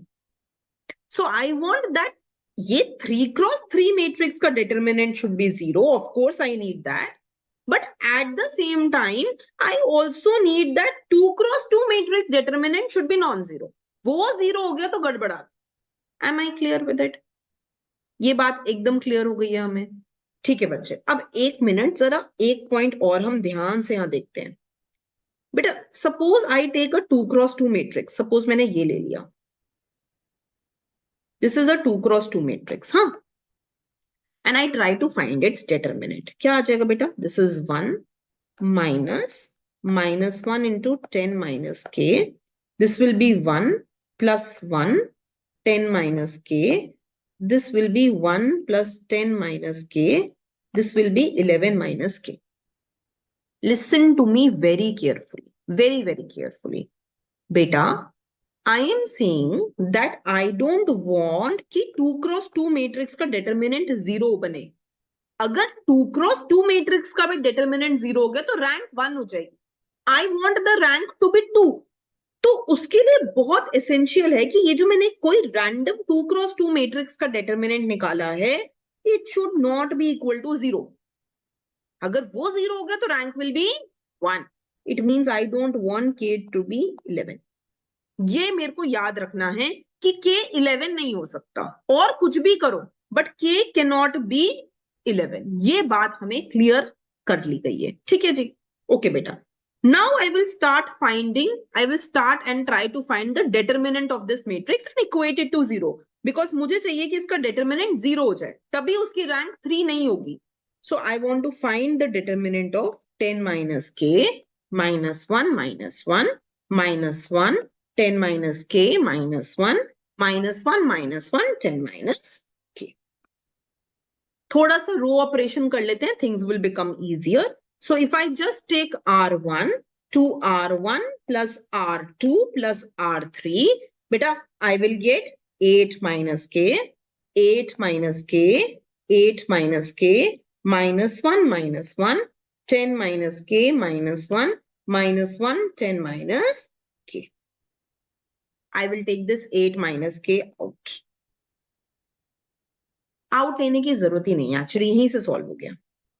बेटा सोचो, ध्यान से सुनो मेरी बात. इफ k is 8, अगर k का वैल्यू 8 होता है तो ये 0 0 0 हो जाएगी. फर्स्ट रो पूरी 0 बन जाएगी. If the first row is 0, so the determinant will automatically be 0. So when my k is 8, I will get the determinant as 0. When I will get the determinant as 0, then I have got the answer, right? Uska rank will be 1 less. So actually if you solve this further na, agar aap pura solve karoge, तो you will get two values of k at which determinant is 0. अभी जरूरत नहीं है, but I'm just telling you. When you will solve this further, you will get two values of k at which your rank will become, at which your determinant will become 0. एक value आ जाएगी 8, एक आएगी 11. But 11 पे तो we have proved ना that rank 1 हो जा रही है. We have proved rank is 1. So 11 will not be the answer. So the answer will be 8. Let me do that for you. Let me just take this forward. I will cover that for you. Huh? Just see this beta. So what we can do? I will take 8 minus k out. मैंने ये 8 minus k बाहर ले लिया. And I will get 1, 1, 1, minus 1, 10 minus k minus 1, minus 1, minus 1, 10 minus k. I will perform one more operation and then I will get the answer. So I'm just performing R2 goes to R2 minus R3. क्या आ जाएगा बच्चे? I will get 8 minus k, 1, 1, 1, 0, 11 minus k, 11 minus k. This will be minus 11 minus k, minus 1, minus 1, 10 minus k. So I can take 11 minus k also out. So ये हो जाएगा 8 minus k, 11 minus k, 1, 1, 1, 0, 1 minus 1, minus 1, minus 1, 10 minus k. So notice that beta, when your k is 8, then also ये पूरा determinant 0 हो गया. When your k is 11, then also your determinant is 0. But at k equal to 11, we have proved that your rank will become 1. So k cannot be 11. We want rank to be 2. So what will be the value of k? It will be 8. So the answer to this question will be 8. Clear beta? Okay, come to the next question. Very easy question. बहुत ही आसान question है. Notice that the level of microeconomics has not been very difficult in the IIT paper, and which is a very good thing. Beta, you are given this utility function, right? You're given the budget line. It is asking you to find CT plus 1 by CT. Tell me something. What is my equilibrium condition? Equilibrium condition कहता है MRS is equal to the slope of budget line. MRS is differentiate this with respect to CT with respect to CT plus 1 equated to the slope of budget line, which is 1 plus 1. When I will differentiate this with respect to CT now, I will get 1 by CT. When I will differentiate this with respect to CT plus 1, तो क्या आ जाएगा बेटा? 1 upon 1 plus theta CT plus 1 equal to 1 plus R. Equal to 1 plus R. Let's solve this a bit more. So I will get ये 1 है, हाँ? CT plus 1 by CT is equal to 1 plus R upon 1 plus theta. यही तो निकालना है. This is what the question is asking. Find CT plus 1 by CT. निकाल लिया. Now it says that you are given theta as 0.05 and R as 0.08. ठीक है? डाल दो value. R is 0.08. Theta is 0.05. तो क्या हो जाएगा बच्चे? 1.08 upon 1.05. So when you will solve this, you will get approximately 1.03. ठीक है जी? Better come to the next question. I have taken this in the stats lecture. We have already done this in the live lectures. Please refer from there. Okay. Come to the next question. Question number 58. क्या बोल रहे बच्चे? It says a number is randomly chosen from the set of first 100 natural numbers. बहुत आसान question आया है. The probability of x satisfies this condition. क्या condition है बच्चे? X plus 300 by x greater than 65. So x square plus 300 greater than 65x. तो बेटा x square minus 65x plus 300 greater than 0. Solve कर लो ये equation. So x square minus 60x minus 5x plus 300 greater than 0. X minus 60 minus 5, x minus 60 greater than 0, x minus 5, x minus 60 greater than 0. So I want that the product of these two things should be positive. Beta, when will this happen? या तो दोनों positive हों या दोनों ही negative हो जाए, then also the product will be positive. Beta, when will this happen? When x is greater than 5 and x is greater than 60. So this means that x should be greater than 60. When will this happen? X less than 5 and x less than 60. So inse aage that x should be less than 5. So bache, if I just take this together, what will I go ahead and I get? Either x should be greater than 60 or x should be less than 5. So how many x's are less than 5? 4 x's. 1, 2, 3, 4. How many x's are greater than 60? 40 x's. 61, 62, 63 से लेके 100 तक. So what is the probability of these x's? 4 x's here. 40 x's here. So there are 44 x's which will satisfy this condition. Out of how many x's? 100 x's. So divided by 100. So answer will be 0.4. Clear, beta? Okay. Come to question number 59. Beta, kya keh raha hai? You have a function given to you. This is x to the power 4 plus 2x cube plus kx square minus k. ये function आपको given है. You're given this function. It says x is equal to 3 by 2 is a point of local minima of the function and m is global minima of the function. Find f0 minus m. Very, very good question, but easy. कैसे? But to find minima or maxima, क्या करते हैं हम? We differentiate the function and equate it to 0. When I will differentiate this function, what will I get?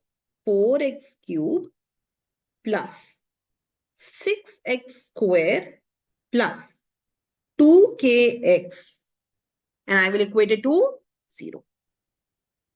Beta, let me take 2x common. I will get x square plus 3x plus k equal to 0. Clear हुआ बात? So I want that the first derivative should be equal to 0. Now when will this happen बच्चे? When either x is 0, अगर x 0 है तो भी ये equal to 0 हो जाएगा, और x square plus 3x plus k is 0, या ये 0 हो गया. Now listen to me. You are given that the function is minimum at 3 by 2. मतलब जब हमने 3 by 2 पे डेरिवेटिव चेक किया होगा ना तो 0 आया होगा, तभी तो एक पॉइंट ऑफ मिनिमम अचीव हुआ. तो जब हम यहां पर इस फंक्शन में x की जगह 3 by 2 प्लग इन करते हैं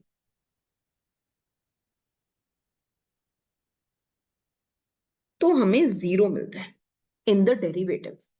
तो बेटा यहां पे क्या हो जाएगा? If I just solve this, क्या मिलेगा हमें? 9 by 4 plus 9 by 2 plus k equal to 0. 9 plus तो 9 plus 18 plus, please look into the calculations very carefully that I am doing them rightly. So this will be 18 by 4. So I will get k is equal to Have I done something wrong here? Just see here. So when I will put it in this, instead of x, I have plugged in 3 by 2. That is correct. So 3 by 2 whole square will be 9 by 4. Absolutely correct. Now you will go ahead and plug here. Oh, okay. I just missed out a 2 here. This will be 4x cube, hai na? So this will be 2x when I take common. This will be 2x square. Yes. I was thinking, why am I getting an answer in decimal? This will be 2 here, bache. This will be 2 here. 2 here. Now it is correct. So I will go ahead and I will get 9 by 2 plus 9 by 2 plus k equal to 0. It means I will get k as -9. ठीक है जी, k का value आ गया -9. अब देखो, अब हमारा दूसरा क्या आया था? जब हमने फर्स्ट डेरिवेटिव को इक्वल टू 0 किया तो हमारे पास क्या आया कि या तो इसका 0 होना जरूरी है जिससे x इक्वल टू 0 आ गया, या इसका 0 होना जरूरी है. तो बच्चे जब ये हमने 0 इक्वेट करना है तो 2x square plus 3x, k का वैल्यू हमें ऑलरेडी पता चल चुका है दैट k इज -9. इसका 0 होना जरूरी है. So from here I will get 2x square, and now you can just solve this. This will be plus 6x minus 3x minus 9 equal to 0. 2x, x plus 3 minus 3, x plus 3 equal to 0. 2x minus 3, x plus 3 equal to 0. तो बेटा x will be either 3 by 2 or -3. अब ध्यान से सुनो मेरी बात को, बहुत बहुत इंपॉर्टेंट है जो हम चीज अब इवैल्यूएट करने लगे हैं. बेटा हमारे पास 3 क्रिटिकल पॉइंट आ गए हैं. क्या क्रिटिकल पॉइंट्स आए हैं हमारे पास? What are the 3 critical points we have got? कि या तो x 0 होगा, या x 3 by 2 होगा, ये तो गिवन ही था, या x -3 होगा. ये 3 हमारे पास क्रिटिकल पॉइंट आ गए हैं. वी ऑल्सो नो, हमें ऑलरेडी बताया गया है दैट यहां तो मिनिमा है बट ये लोकल मिनिमा है. मतलब इन दोनों में से एक और पॉइंट पे it will be a minima. बेटा how can we check minima और मैक्सिमा? कैसे चेक कर सकते हैं? डबल डेरिवेटिव से. तो f डैश एक्स क्या आया था बच्चों? What was f dash x? देखो ध्यान से, मेरा जो fx फंक्शन है, अब k की जगह I can plug -9 because I know k is -9 here. Instead of k everywhere you can just plug -9. Clear बेटा? अच्छा, what was your f dash x? क्या आया था f dash x? 4x cube plus 3 into 2 6x square minus 18x. ये f dash x आया है. बेटा what will be f double dash x? 12x square plus 12x minus 18. ये आपका f double dash x हो गया. I can just take 6 common. I will get 2x square plus 2x minus 3. Clear? f double dash x है. बेटा what will be f double dash 0? 6, 2 into 0 plus 2 into 0 minus 3. That means minus 18. क्या हो जाएगा इसका value बच्चे? It will be minus 18. Am I clear with it? Okay. Now, beta, just tell me what will be f double dash of your the next value. दूसरा क्या value है हमारा? What is the next value we have evaluated? The next value is -3. So what will be f double dash of -3? It will be 6, 2 into -3 whole square, 9 plus 2 into -3 minus 3. So this will be 6, 18 minus 6 minus 3. This will be 6, 18 minus 9, which will be positive. Which will be positive. अच्छा, एक बार 3 by 2 पे भी evaluate करना जरा. What will be f double dash of 3 by 2? It will be 6, 2 into 3 by 2 whole square, which means 9 by 4 plus 2. 3 by 2, which means here I will put 3 by 2 minus 3. So I will get here 6, 9 by 2, which means 4.5 plus 3 minus 3. This will be also positive. Whenever your double derivative is positive, जब भी double derivative positive आता है, you attain a minima. और जब भी double derivative negative आता है, you attain a maxima. तो 0 पे, this is less than 0, you have a maxima. और -3 और 3 by 2 पे you have attained positive values. So it is a minima. It is a minima. बेटा already given है कि 3 by 2 तो local minima है. इसमें सबसे मिनिमम वैल्यू नहीं आती है. तो दूसरी कौन सी वैल्यू बच गई बेटा? दूसरी वैल्यू क्या बची है जहां पे मिनिमा आ रहा है? -3. तो ये हो गया ग्लोबल मिनिमा. अब क्वेश्चन क्या बोल रहा है? What is question saying? It is saying find f of 0 minus m where m is global minima. Global minima की वैल्यू, ग्लोबल मिनिमा क्या है? ग्लोबल मिनिमा हमारा -3 है. -3 पे I am attaining global minima. अच्छा, अब हमें क्या करना पड़ेगा? We need to find the value of the function at this -3, क्योंकि हमें वैल्यू निकालना है ना, ग्लोबल मिनिमम वैल्यू. ठीक है जी. बेटा find f of -3. What will you go ahead and get? So f of -3 will be -3 to the power 4 plus 2 -3 whole cube minus 9 -3 whole square plus 9. ठीक है जी. Find बेटा f of 0. f of 0 will be 0 to the power 4 plus 2 0 whole cube minus 9 0 whole square plus 9. ये तो 9 हो जाएगा. And beta ये आएगा -45. So when you will solve this, you will get 9 minus -45. 9 plus 45. Answer will be 54. What will be your answer to this question? 54. Clear? Okay beta. Come to question number 60. बहुत simple है question 60. इसमें you just need to go ahead and apply Lagrange. कुछ नहीं करना है. देखो, you need to maximize this function subject to this condition. लगा दो बेटा Lagrange. 100 minus e to the power minus x minus e to the power minus y plus lambda ex plus y minus e upon e minus 1. Differentiate this with respect to x. क्या मिल जाएगा? Minus e to the power minus x into minus 1 plus lambda into e equal to 0. So from here you will get, ये तो +1 हो गया ना, -1 into -1. So you will get e to the power minus x will be minus lambda into e. Equation number 1. बेटा equation number 2 करो. Differentiate this with respect to y. तो मिलता है हमें minus e to the power minus y into -1 plus lambda into 1 equal to 0. तो बच्चे you will get minus again -1 into -1 हो गया 1 becomes 1. तो बेटा you will get e to the power minus y is equal to minus lambda. बच्चे ये हो गई हमारी equation number 2. Divide 1 by 2 quickly. E to the power minus x by e to the power minus y will be e. बेटा from here, बहुत ध्यान से सुनो मेरी बात को, base is same ना. When base is same and they are dividing, तो power will be subtracted. तो you will get e to the power minus x plus y is equal to e to the power 1.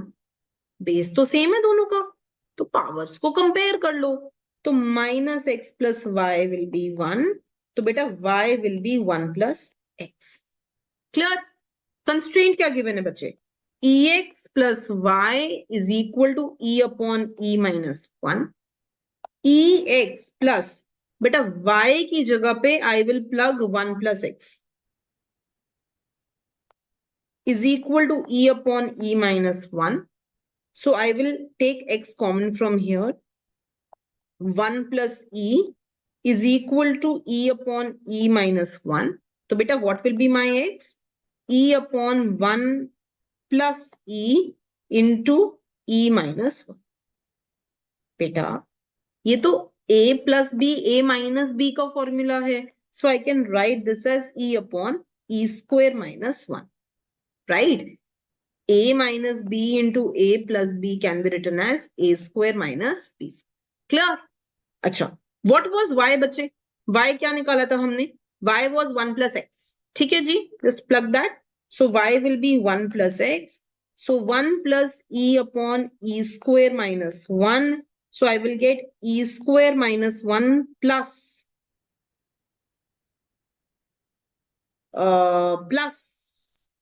I think we have made a mistake. हमने इनमें से x common लिया है, but this 1 is also there. तो ये +1 होगा यहाँ पे. It will go on to the other side. Okay.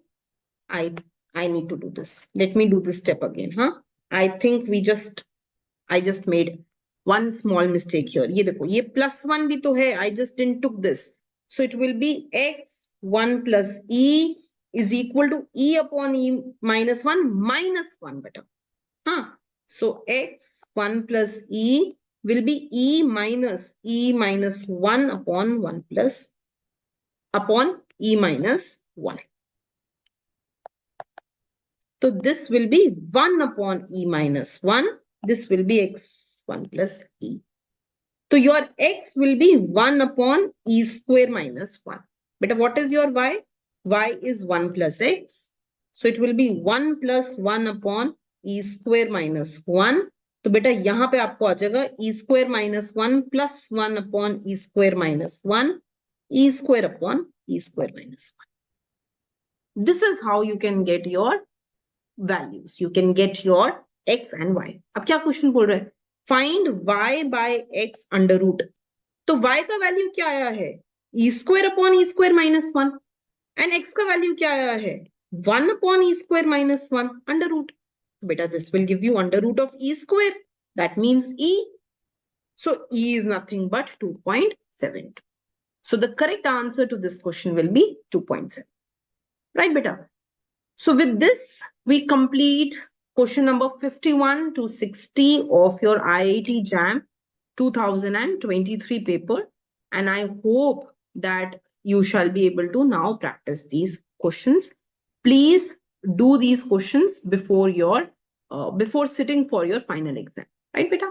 Okay, thank you. A is 1, 0, half, 1. And you're asked to find out what will be a to the power 50. And you are given 4 options. Right? You're given 4 options. Try to do this question on your own. I'll give you a minute.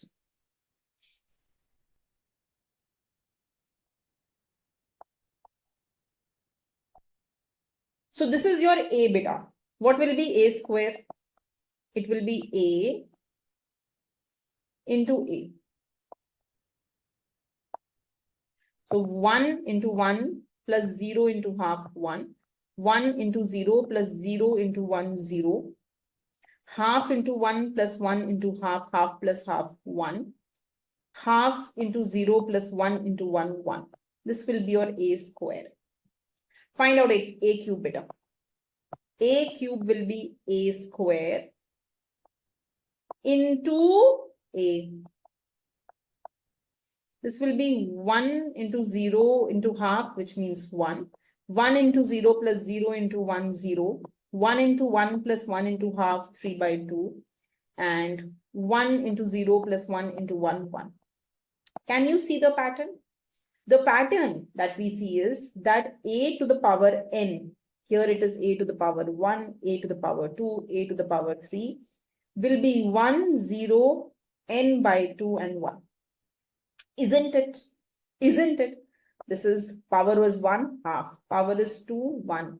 Power is 3. 1 is 2 by 2, right? 3 by 2. So when the power will be 50 beta, what will happen? 1, 0, 50 by 2 is 25 and 1. Right? So the correct answer to this question should be this. Okay? It will be 1, 25, 0 and 1. All right, the second question on your screen. Now, try to do this question. It says you are given a matrix A such that A square is equal to 2A minus I. I is unit matrix. A to the power n will be. Try to do this question. Tell me which of the option is correct. Post it in the chat window. Okay, let's try to write. A square is 2A minus I. What will be A cube, beta? A square into A. 2A minus I into A. 2A square minus I into A. 2A square minus A. A square is 2A minus I. 2A minus I minus A. 4A minus 2I minus A. 3A minus 2I. 3A minus 2I. Are we seeing some pattern as of now? Let's find out one more, then it will be easy. I'll find out A to the power 4. A cube into A. A cube is 3A minus 2I into A. 3A square minus 2A. A square is 2A minus I. 3. 2A minus I minus 2A. 6A minus 3I minus 2A. 4A minus 3I. Now, yes, if this is 2, here you see 2 and here you see 1. If this is 3, here you see 3, here you see 2.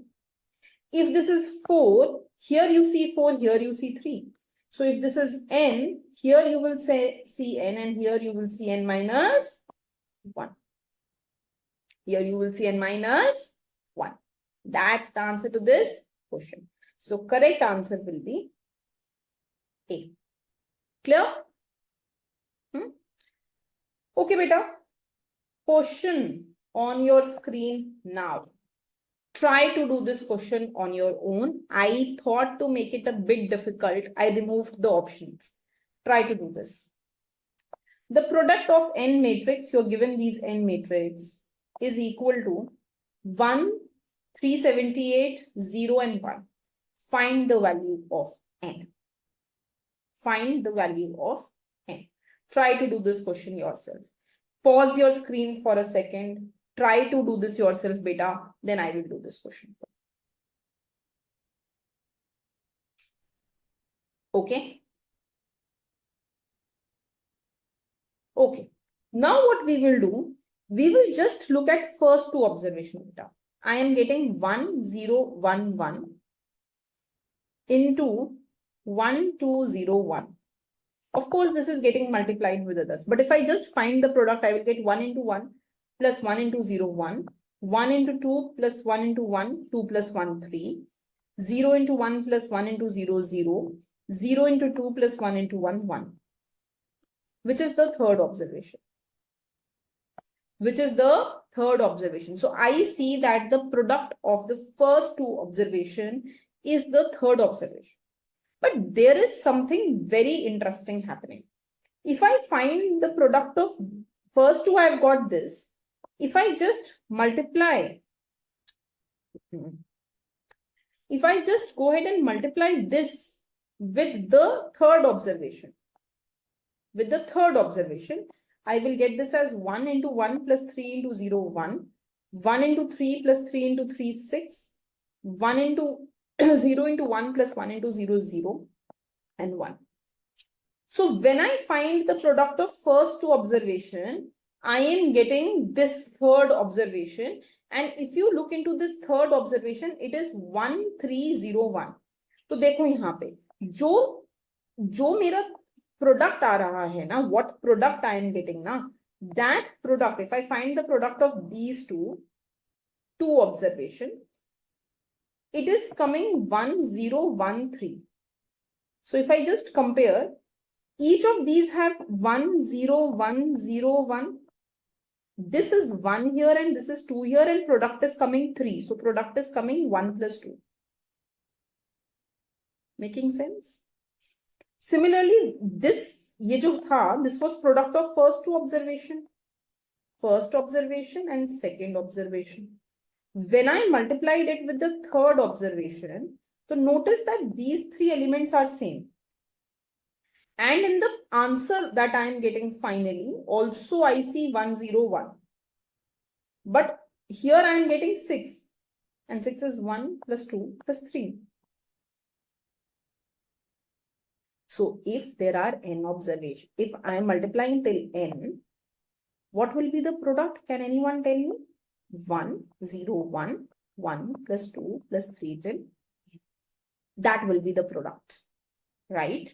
And this beta will be nothing but sum of n observation is n plus 1 by 2 and this. And the final matrix is given to me as 1, 0, 1, 378. So this final matrix is 1, 0, 1 and here I have 378. I can do the comparison. I can just compare. So n plus 1 by 2 will be equal to 378. Just give me a minute. Sometimes the pen shows tantrums, right? So n square plus n is equal to 378 into 2. Quadratic equation. Just solve it. So when you will be solving this, you will get n as 27. That's the answer to this question. Good question. Tricky one. Right? This is the kind of questions that are asked in ISI. So good one. Okay, beta. At last, homework question for you. You're given A is 0 alpha 0 0. Right? You're given A plus I to the power 50 minus 50A is this. You need to find out A plus B plus C plus D. It's a homework question. Try to post your answers in the chat window. What will be A plus B plus C plus D? Okay? Okay, beta. Thank you. Answer will be true or false. And then I will move on to the next question. So question of the day. Okay? So if Mohit utility function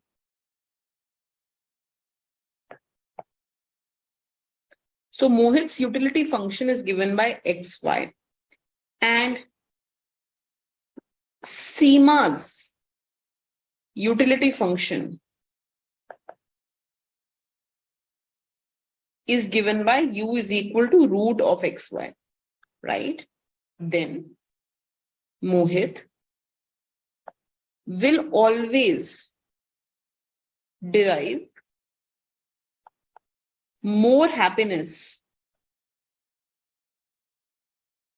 than Seema. Please take care of my handwriting. So Mohit will always derive more happiness than Seema does from any combination of x and y. So beta, this is the question. You have to go ahead and try to solve this. I'm going to give you 5 minutes to solve this question. Just made up this question. So the question is, you have to tell me whether this statement is true or false. If Mohit's, this is based on one of the IIT JAM mock papers series that we have in our course. So if Mohit's utility function is u is equal to xy and Seema's utility function is root xy, then Mohit will always derive more happiness than Seema for any combination of x and y. I'm giving you 2 minutes to solve this question. Jot down your answer, think about what the answer can be, then I will solve it with you. Tell me whether this is a true statement or false. Just try to think about it, please.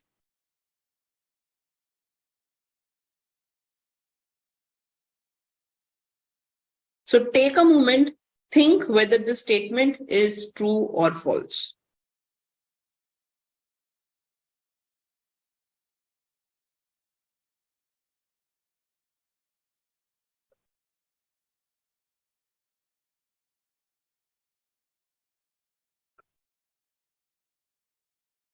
You can write your answers below and you can tell me whether the statement is true or false. The statement is this: Mohit's utility function is u is equal to xy, and Seema's utility function is u is equal to root xy.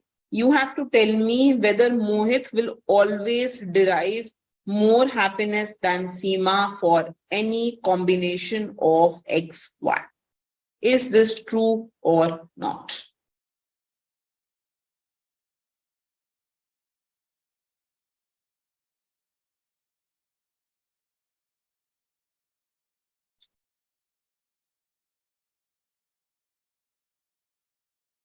Okay, now I will answer the question for you, beta. So this is a test of how well you are doing in your preparation, how close you are to IIT JAM. As I told you, we have already covered the consumer theory. I am going to start with uncertainty and then the producer theory. But this is a test on consumer theory, how well you are performing currently for your IIT preparation. Okay? Acha, solution dekho. But the solution to this is that this is a false statement. Why? Because we know that X and Y, they represent consumption of the two goods. है कि नहीं है?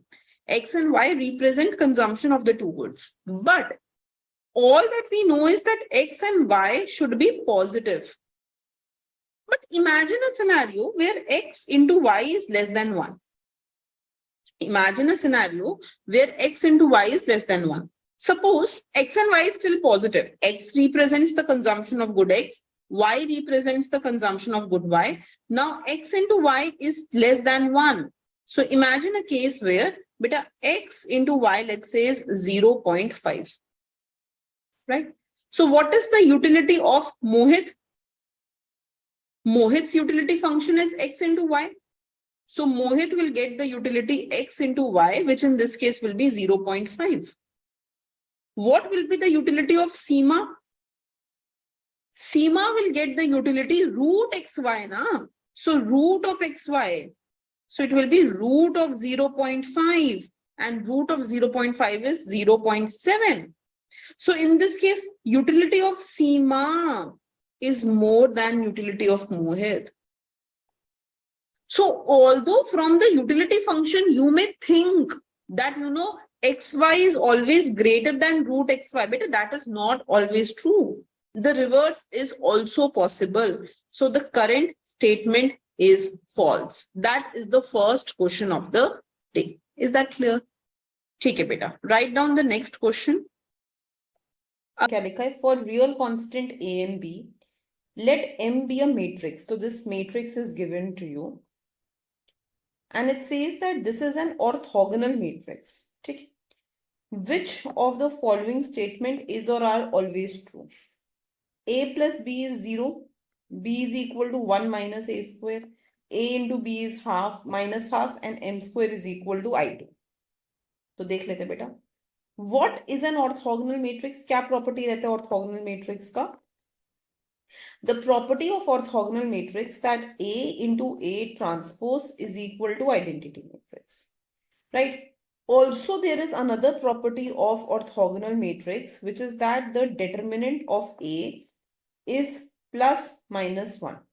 The determinant of A is plus minus 1. So, beta, यहाँ देखो जरा, if I just do 1 by root 2, 1 by root 2, A, B, and I try to find its determinant, what will I get? 1 by root 2b minus 1 by root 2a, and the determinant is always plus minus 1. So I will get plus minus 1. If I take 1 by root 2 common, b minus a is equal to plus minus 1. So beta b minus a will be plus minus root 2. If I take root 2 here, है ना? तो beta b, अगर मैं यहाँ से I want to find the value of b minus a whole square का जरूरत ही नहीं है. If I just find out b will be plus minus root 2 plus a, है ना? माने option number this is incorrect. Option number B is incorrect. ठीक है? अच्छा, now if I go ahead and if I take this further, If I try to take this further beta, so what else can we go ahead and what else can we do? Let us try to go ahead and let us try to find out what happens if